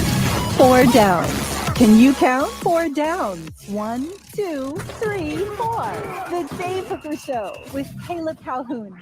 Represented by T. Scott Jones. BanksandJones.com. Tennessee's trial attorney. From the Ted Russell Ford Lincoln Studio, East Tennessee's #1 volume and customer service dealer. Ted Russell Ford and TedRussellLincoln.net. Now to the Dave Hooker Show on Off the Hook Sports. 4 downs today brought to you by Ted Russell Ford Lincoln. We'll tell you more about them here momentarily. Their St. Patrick's Day sale. You'll save thousands. It goes now through St. Patrick's Day. So let's start with first down, as Coop always is nice enough to lead us off. As Coop, what do you got for us? Oh, that stupid thing's still playing. All right, Caleb, first down. Milicic, Igor says the SEC tournament is worth winning. Are you buying that? And so this is about, as we do four downs, yes, this is about what is Tennessee's strategy for the SEC tournament, as they had a media session yesterday. Igor Milicic and Rick Barnes both spoke, and they seem to give conflicting reports. And for each down, I'm going to play the quote that was said. All right, let's go. So we're going to start with Igor Milicic. Dave, you give me your thoughts. Tell me if you believe or don't believe Igor Milicic on this. So here we go. Alrighty. Every win is worth it. Every tournament is worth winning, and I don't think that's who said that. It's actually like a lot of people, because a lot of people who win the tournament, they end up losing. I don't think any of us are from Tennessee. Any of them people are from Tennessee. I know none of our coaches would say that. None of our players would say that. So whatever they're saying, keep it going. But we need to win. Okay. Believe him or don't believe him? I don't believe him. But I don't believe he's in the know either.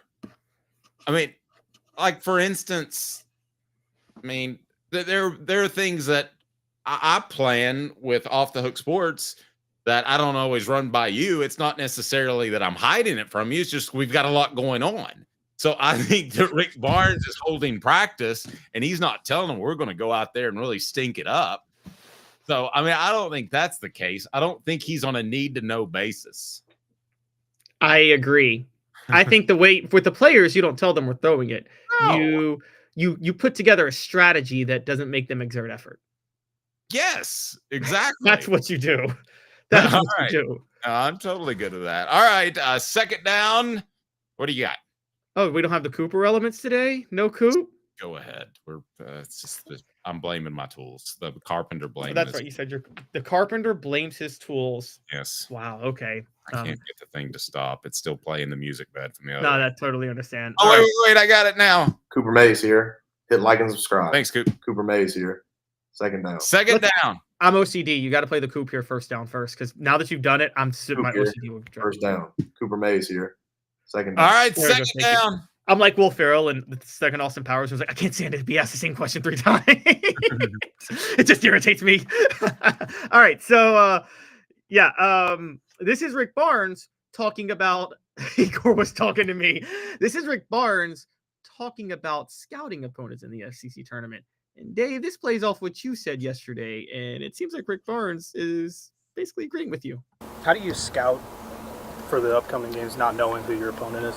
Well, they're already scouted. We play with them, but our coaches have already, even before we get on the bus to go over there, coaches have already went back and looked at games since we played them and all that, and then they'll have a chance to go to the game and see if there's anything game prior to us or whoever it is that we play. But we've got all that done now, and we'll just wait and see who it is. Okay, so it's just. When was that clip? Was that Tuesday? That was yesterday. Wednesday? Wednesday. Already got everybody scouted at who they could possibly play. Yeah, but like I said, if you want to win the tournament, you would spend 80% of your time preparing for the opponent or preparing for 2 opponents, whatever the case may be. If you care more about the NCAA tournament, you spend 80% of the time on yourself. And I believe they're spending 80% of the time on themselves. I agree. And I think most of the time during the season, they're spending 60% of the time. Now with the NCAA tournament, I think they're largely focusing on who they're playing next. Dave, don't get too distracted by the I think Igor is David says Igor is right, because at the end of the day, it's banners that measure your success. Conference banners mean something, or they would not hang them. Rick Barnes has a conference banner. He's 70. He wants the national title. I disagreed with Caleb so vociferously on this topic last year, but I'm pretty much with him on this. Adam says you have to treat every tournament as a way to establish a legacy. Acting like the NCAA is all or nothing is overly arrogant. I'm trolling Adam. I love you, buddy. But NCAA, it's all or nothing with the NCAA in college basketball, because they made it that way. They have centered everything around the 3-week NCAA tournament. Don't blame me.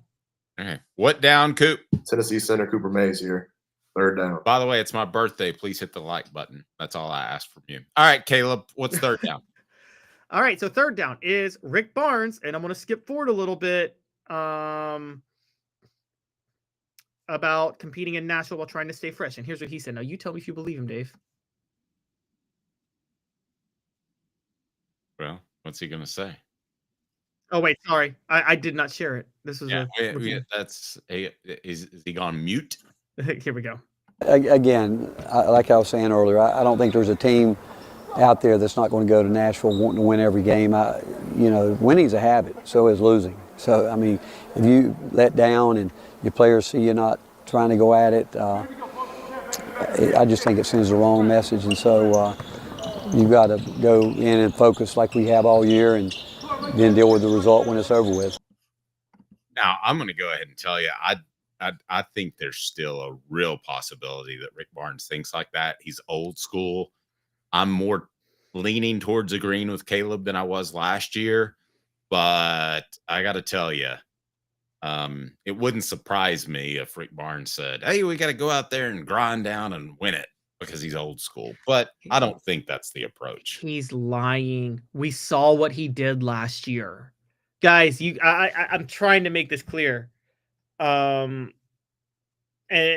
I want to address Adam real quick because that was a little mean with me, the comments. For some reason, I thought that was Dave who did it. Adam, I love your comments, but you bring up a guy like Calipari saying conference trophies don't matter. It's only when he needs to know they don't play for team pride. They play for personal stats. Adam, I totally agree with you on that about Calipari. His players do play for team pride. I mean, for personal stats and not team pride. But Calipari does have a national championship banner. Rick Barnes doesn't. I mean, that say what you want. Calipari's won one. But as far as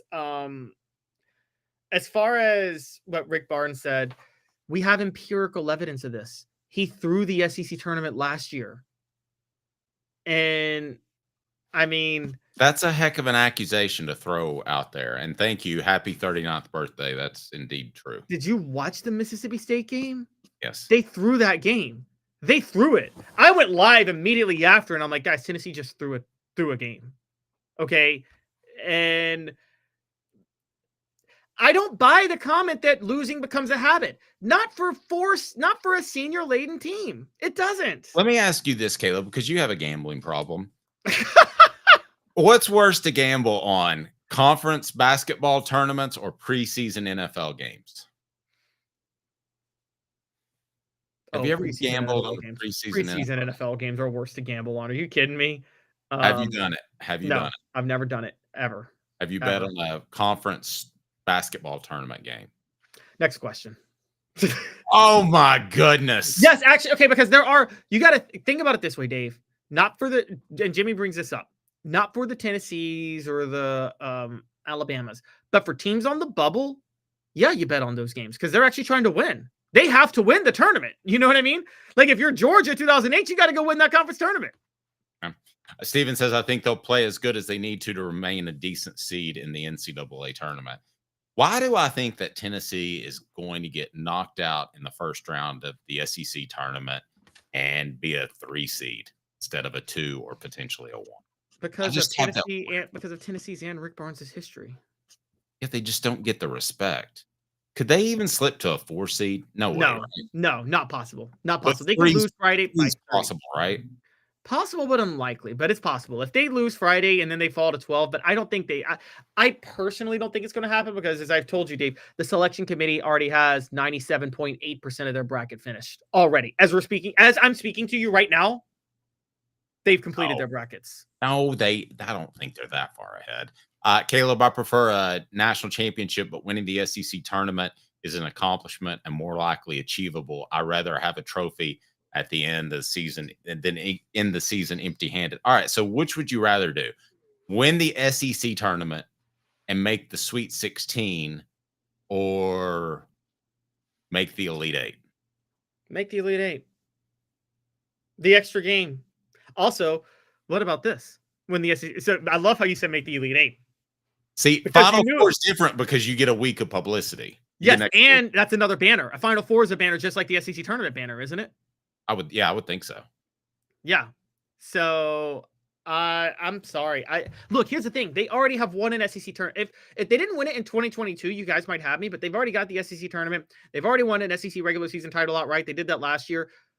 This senior class, Zakai Ziegler and Jemai Mashak, all that's left for them is to win a national title. They've accomplished everything else that you could possibly accomplish. Well, I tend to agree with you. I tend to think that they could use the rest. They're not a very deep team. I think of the teams that went out there and would just dominate and go deep and win their conference tournament And to me, you have to have a bench, and Tennessee does not have a bench. So if they lose in the first round, I don't think it's a bad thing. Having that extra time off isn't necessarily bad. But I'll add this in there too. If they win the SEC tournament, I don't think it's an indictment of them in the NCAA tournament because they're going to be too tired. I mean, we're still talking about 20, 21, 22-year-old kids. I mean, you can play basketball for a long time, a lot of days in a row at that age.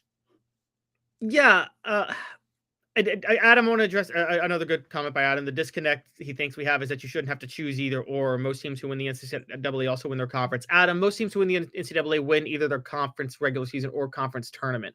But in recent years, the last 10 years, I did a stat on this yesterday. Actually, I could take it back to the last 14 because I think it's 10 of the last 14 national champions did not win their conference tournament. And I don't think that's an accident at all. I think that teams have stopped trying to win. I love that comment, Adam. You're right. The idea that he doesn't seem to understand load management, 1,000%. He grinds his guys into late February in practice. But I do think he understands it for the SEC tournament. And here's what I'm trying to say to you guys. I want to be clear. I don't think Tennessee's going to lose it. Do you agree, Dave, that there's a difference between going in to lose and going in to make sure you don't exert effort even if you're trying to win? Wait, what?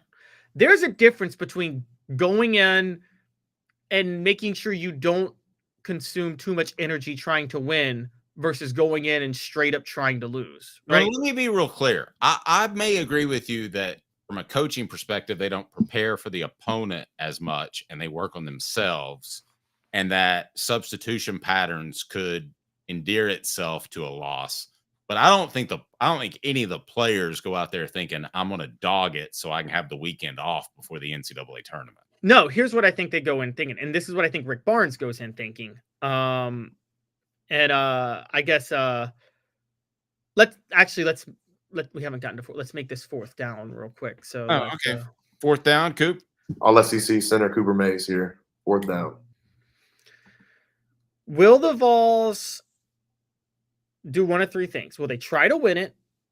Will they throw it? Or will they not throw it, but they won't give 100% effort? Let's make it a poll question. There, it's okay. Is effort considered from a player standpoint how hard they play, or is effort considered the coaching perspective and how much time they put into game planning? I think from a coaching perspective and how they try to conserve their team's energy. I could see that, and a preparation as well. I mean, you work more on yourself. Yeah. So here's how you do it. You go in Friday, you do some substitution experimentation. Then you say substitution experimentation. Like maybe I'll throw Darlington Dubar in at the 4 for a little bit longer than I have in the past because I need to see what he can do. Something like that. Maybe Bishop Boswell logs 15 to 20 minutes instead of 6. Okay, a couple of things like that. And then here's what you do. You say to your team, oh man, I use these substitutions and unfortunately we're down 15, 17 points. So shoot a bunch of threes, see if we get back in the game and win, and let's just keep shooting threes. And if you don't hit them, you don't hit them, and we'll go home. And unfortunately, we lost because you didn't hit your shot. You can't say that to players. No, I'm not saying like that. I'm saying like make it part of your strategy is to shoot from outside. Tell your players the way we beat this team is by shooting 50 times from outside. And if it goes in, it goes in, and if it doesn't, we lose, and that's just that. There's just a very thin line between losing. I mean, we don't ever go into this, and I know people that do that host radio shows, and it's all about filling time. We don't ever try to fill time. We try to provide entertaining content, provocative content. So to me, that's just filling time. And you don't want to send that message to your players. But he did it last year. They made the Elite Eight. I don't think they when I say threw the Mississippi State game in the SEC tournament, I think that's what he did. He said his strategy was jack a bunch of threes. If they go in, they go in. If they don't, we go home and we get our rest. Okay. So are you predicting they lose week or in the first game? Second game. I think they're going to jack a bunch of threes, but they'll just randomly go in the first game, and then in the second game they'll lose. So they'll lose on Saturday. All right. So coming up, we're going to talk some SEC football again, as Greg Sankey wants to protect regional ties with the college landscape. Why? It's so much different. I don't understand how you could possibly do that. The show represented by Banks & Jones, Tennessee's trial attorney, banksandjones.com, as we broadcast live from the Ted Russell Ford Lincoln Studios. Please hit that like button. It's my birthday after all. And tell me happy birthday. Go Hooker. It's your birthday. Hey, I listened to a little bit of 50 this morning on the way to the gym. The first 5 songs of Get Rich or Die Trying's the greatest album opening ever. Every song goes hard from the start through In the Club, Patiently Waiting, Many Men. Just you know what came up on my rotation? Nelly. Boy, that whole St. Louis thing was a bad edition of rap. Country Grammar was an amazing album. You are insane. That whole stuff find me in St. Louis where the gunplay rang all day. Like play rap. 2 minutes. Country Grammar was like the straight out of Compton of the middle of the country. Right, which isn't Compton. St. Louis got some hoods. Well, actually, I saw Metallica last year in East St. Louis, and let's just say that St. Louis, middle of the country hoods from Chicago to St. Louis to Memphis. Please, they make Compton look tame. 2 minutes, and Greg Sankey is trying to save traditions in the SEC. As again, we're represented by Banks & Jones, Tennessee's trial attorney, banksandjones.com, broadcasting from the Ted Russell Ford Lincoln Studios, East Tennessee's largest volume dealer. It's a new year, a new day, and Ted Russell Lincoln has an exciting new offer to share. Right now, get a 2024 Lincoln Navigator with 0% APR for 72 months and up to $4,000 in bonus cash. Or drive away in a new 2024 Lincoln Corsair Grand Touring with 0% APR for 60 months and up to $4,500 in bonus cash. It's time to get excited about the ride. Come and see what a luxury car experience truly is at Ted Russell Lincoln, Knoxville. Now in its 45th year, the second and third generations continue Joe Newbert's commitment. His vision of what this business needed to be, we still try to live up to that. Joe Newbert Collision Center. Having been in the jewelry industry for a long time in the Knoxville community, I saw a need for a jeweler, a real jeweler. Our ability to do these designs has really been based on the customers bringing new things in and challenging us as a store. Our goal is not to tell anybody what they want. Our goal is to listen to what they want and then help them get there. Schedule your consultation today to get your special someone the perfect custom gift just in time for the holidays. Hi, Mike Davis here with City Heating and Air, reminding you to always dare to compare. Our team provides quality local heating and air service, installation, and maintenance across East Tennessee. We use only the best equipment like American Standard heating and air conditioning for your residential, new construction, or commercial needs.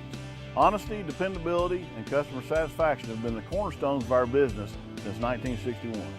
City Heat and Air. Dare to compare. Double D Piping provides full-service fire protection on any scale. From residential homes to government facilities, we can assist any customer through design, fabrication, installation, inspection, and demonstration of fire suppression systems. With 30 years of service across 5 states and a full staff with over 40 years experience, our quality can't be beaten. Don't get caught watching what you could have prevented. Call Double D Piping, the absolute best in fire. A guy with a lot of jobs, but this one is the most important. This is not government work. As such, I treat it with care and attention. Until someone else calls. The Dave Hooker Show with Caleb Calhoun. Represented by T. Scott Jones. Banksandjones.com. Tennessee's trial attorney. From the Ted Russell Ford Lincoln Studio, East Tennessee's #1 volume and customer service dealer. Ted Russell Ford and TedRussellLincoln.net. Now to the Dave Hooker Show on Off the Hook Sports. So let's clarify here. There's people accusing Caleb of being negative. I don't think Caleb's being negative at all. I think he's being logical that you should exit the SEC tournament as quickly as possible, and that helps your chances in the NCAA tournament. I don't see That's exactly where I am. That's exactly my point. So we'll just go ahead and block you. All right, the show You representative. don't have to block him. Don't do that. I like. Tennessee's trial attorney, banksandjones.com. Or do you mean unblock him? Okay, Yeah, don't block people who call me. No, we don't block anybody here. I like people coming at me. Well, I think I accidentally blocked him. I don't know how to unblock him, but y'all can argue about it in the message board. I think that we've got a track history of bringing inside information and being objective in doing so. So it is my birthday.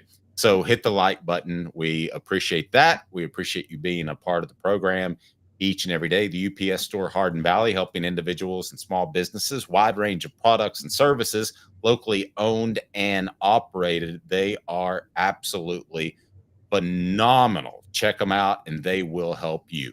Greg Sankey wants to protect regional ties, and I'm not sure why.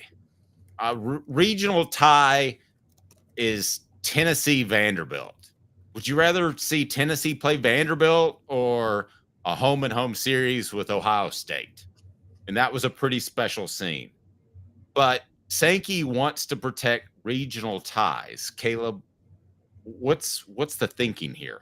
All right, so what Greg Sankey said, he was talking about, he was really doing a selling point for the SEC versus other conferences. And I want to read the full quotes. So, because he was asked if regional rivalries are still a fabric of college football and college athletics in general. And he said, I think it's still real. I think what we've done in the Southeastern Conference is taken a sport that was historically based regionally, and we've elevated ourselves nationally and even internationally from an interest standpoint. We have a Netflix opportunity that will emerge in July. It has a global reach to it. We want to continue to build. But I was just on radio talking about the Netflix opportunity.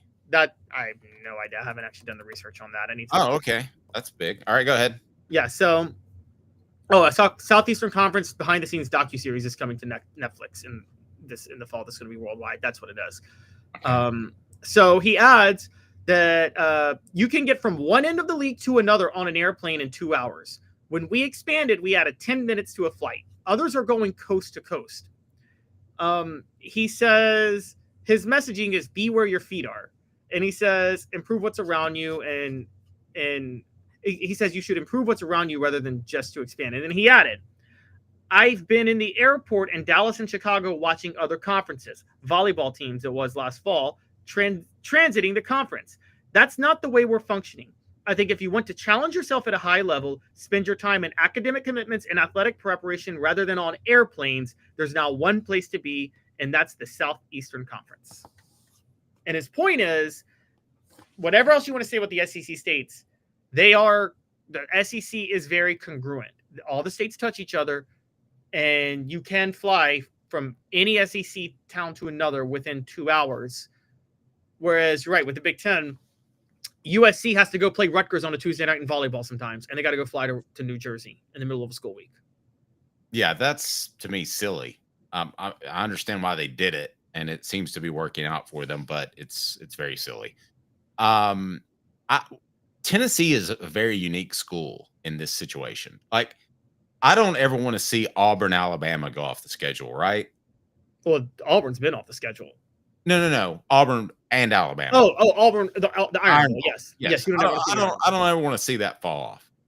Is there really a rivalry that Tennessee has that you think needs to be beholden and beloved to the point that you wouldn't go play a big name school like a Michigan, Ohio State, and Notre Dame? I mean, Alabama, yes, is that rivalry, but Georgia has come and gone. Florida has come and gone, and Alabama's biggest rival is Auburn. So Tennessee's a unique school in that situation. Yes. Let's break down quick the rivalries that I think have to stay no matter what happens with the SEC, based on what you're talking about. Alabama, Auburn, you're right, can't ever go off the schedule, right? Agreed. I don't care that it's at a smaller level. Ole Miss, Mississippi State, the Egg Bowl should always be played, and it should always be played on Thanksgiving. But now, what are we? But you got to tell me what kind of world of college football are we in? Are we talking about the current world of college football, or are we talking about what you and I think will happen? There's going to be an AL-NL with the Big Ten and the SEC. What you and I think will happen, but Ole Miss and Mississippi State are going to be in that ALNL. Okay, but I don't know that that's. I love the Egg Bowl. Don't get me wrong. I don't know that that's untouchable. If you're Mississippi State, you'd probably prefer to play a bigger name school from the Big Ten. You'd get more pub nationally. That game has a lot of meaning in that state. It's a huge deal. So I don't want to downplay it, but in the interest of growing the game, I don't think that's an untouchable one. I guess where I am is Auburn, Alabama, Michigan, Ohio State. Those are about the only two that I think are untouchable. I mean, I don't want Tennessee, Alabama to go away, but if it did for the betterment of the game and the growth of the game, I don't think it would be the end of the world. Am I crazy? Well, okay, look, conferences, what people don't realize is a bunch of great rivalries in the past have gone by the wayside. Like, that's nothing new in college football, right? Historically. And you are right. Those are probably the only two untouchables. I don't think there's ever a scenario where Mississippi State, Ole Miss would go away, though. But I was just giving that as an example. Like the three, to me, that if I were to rank SEC games that need to stay, Auburn, Alabama's number 1, Mississippi State, Ole Miss is number 2, Tennessee, Alabama's number 3, Florida, Georgia's number 4. That's like my top 4 I don't want to see ever go away of rivalries in the SEC. You know, one that's kind of turned into a rivalry that I enjoy is the LSU Florida game. Yeah, I agree, but I'd rather Florida, Georgia than LSU, Florida. Yeah, but it was it would definitely be 5th at best on your list. Yeah. No, I'm not putting it among the other ones, and it was kind of a nouveau riche rivalry as well. It was. So, like, but you're right. If you reformat these divisions, you could have new rivalries. Like, if one day someone just decided Tennessee, Virginia Tech is going to be an arch rivalry, I think we'd all love it because Tennessee, Virginia Tech should be natural rivals. Look at Arkansas, Missouri. That's a natural rivalry in football. Arkansas, Missouri is a natural border rivalry. So new rivalries are formed. And you guys know I'm a tough critic of Greg Sankey. I think Greg Sankey I think he likes the ALNL idea of the SEC and Big Ten. I don't think he likes the incongruency of what the Big Ten has done. I'll just be honest. Oh, what? I think he hates it. And I can't tell if he hates it because it puts more pressure on him or if he's jealous. But no, I can tell you he hates it. At SEC Media Days, when it all came out that the Big Ten was doing that, we talked to him about it. And he was, he thinks it's important for it to be congruous touching states. And I think that's significant too. I mean, I don't understand. I mean, I know the Big Ten wanted to expand their television reach, and that's why they did this.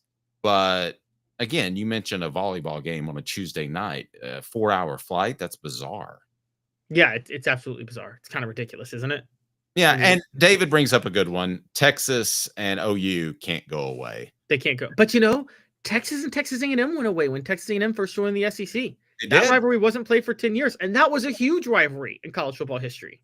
So rivalries go away. I mean, you brought up Michigan, Ohio State. Look, I think Army, Navy can go away. Hate me. It's a waste of time, and it's a waste of a Saturday. But I know I know some come across as unpatriotic and a commie when I say that.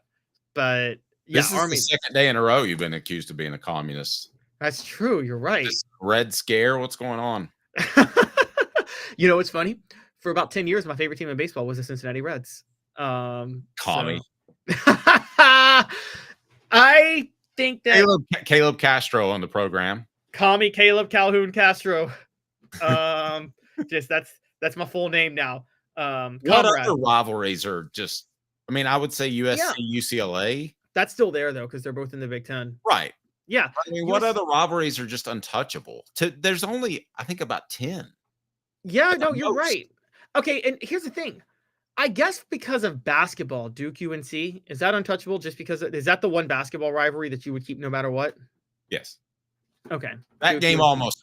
Now, I don't like conference tournaments, but if they're playing, I will watch that because it seems like more than any other sport, tell me I'm wrong, but more than any other sport or any other matchup, the Duke UNC game delivers more times than not. Does it not? Like it does. Great finish or something crazy happens. I go out of my way to watch that game. I do too. No, I'm actually with you on that. I mean, the ones out west we're not as familiar with, but I don't know, like Arizona State, Utah, like Arizona State, like Stanford, Cal. Is that on that list? No. Okay, so you're ditching Stanford, Cal. I was close to ditching USC, UCLA because people don't care about football in California altogether. So I'm definitely not keeping Cal, Stanford. Yeah, but that's like an academic rivalry. Like they should have it. They said that would be the greatest decathlon rivalry. That's probably a huge decathlon rivalry, isn't it? Look at my guy Daniel. I'm an Army vet myself. Thanks for your service, sir. But could care less about Navy Army. Ouch. Backing Daniel, I love you. Love you, Daniel. This is okay.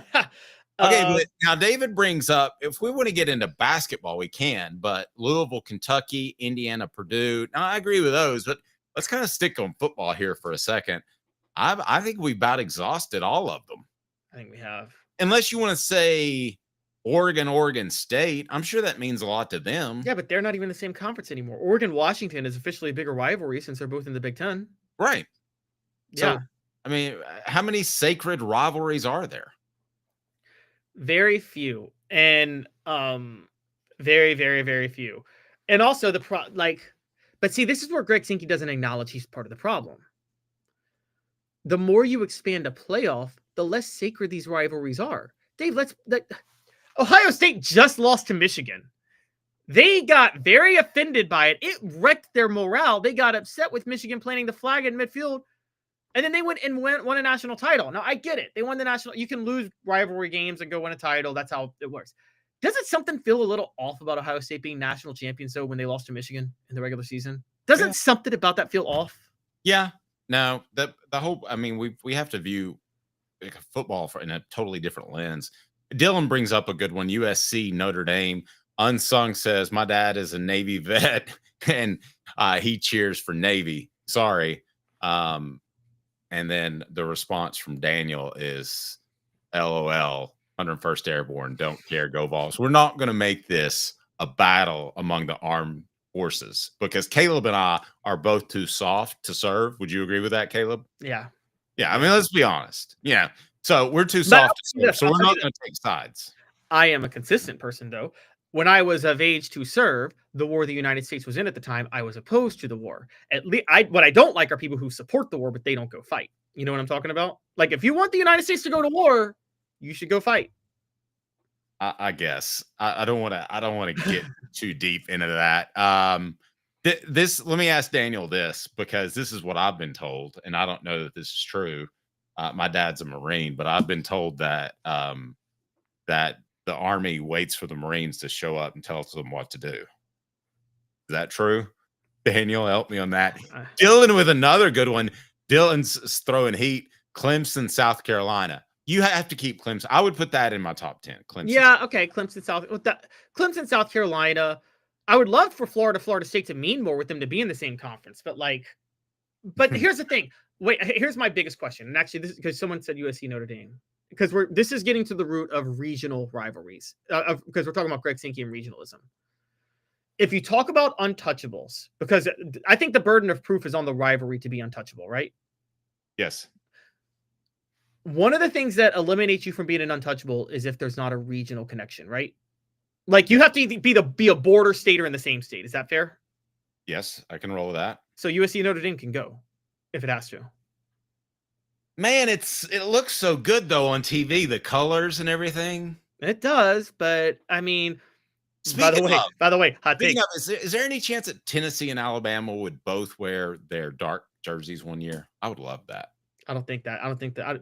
You would love it if you were back at the New Sentinel having to cover the game. You would hate everything about it. Now, one other one David brings up: a Florida State versus Miami, or Florida State. Of those two, Florida State, Miami should go. Florida State's a bigger rivalry. Yeah, I would go with that one. Yeah, Florida State. I love it when all those teams used to play and they were so uber talented. Now, it's so much easier to travel. The kids don't stay in state. I mean, everybody recruits that area. This is where I want regionalism to come back. I wish Florida State, and Miami could have found a way to be in the same conference and had to play each other every year. Nope, I agree. Daniel, I was just playing. I know the Marines don't tell the Armies what to do. He said, no, sir. You mean Army didn't tell the Marine? Or Marines didn't tell the Army what to do. Rangers lead the way. There we go. An Army Ranger. Troopers. Yeah. Oh, yes. Sorry. Don't they call the state troopers in Texas Rangers too? They call the baseball team the Rangers. I think that's based on the state troopers. He's Caleb Calhoun. I'm Dave Hooker. The show represented by Banks & Jones, Tennessee's trial attorney, banksandjones.com. Ted Russell, Ford Lincoln Studios. We love those guys. Their St. Patrick's Day sale is going on now. Save thousands for Caleb Calhoun. I'm Dave Hooker. This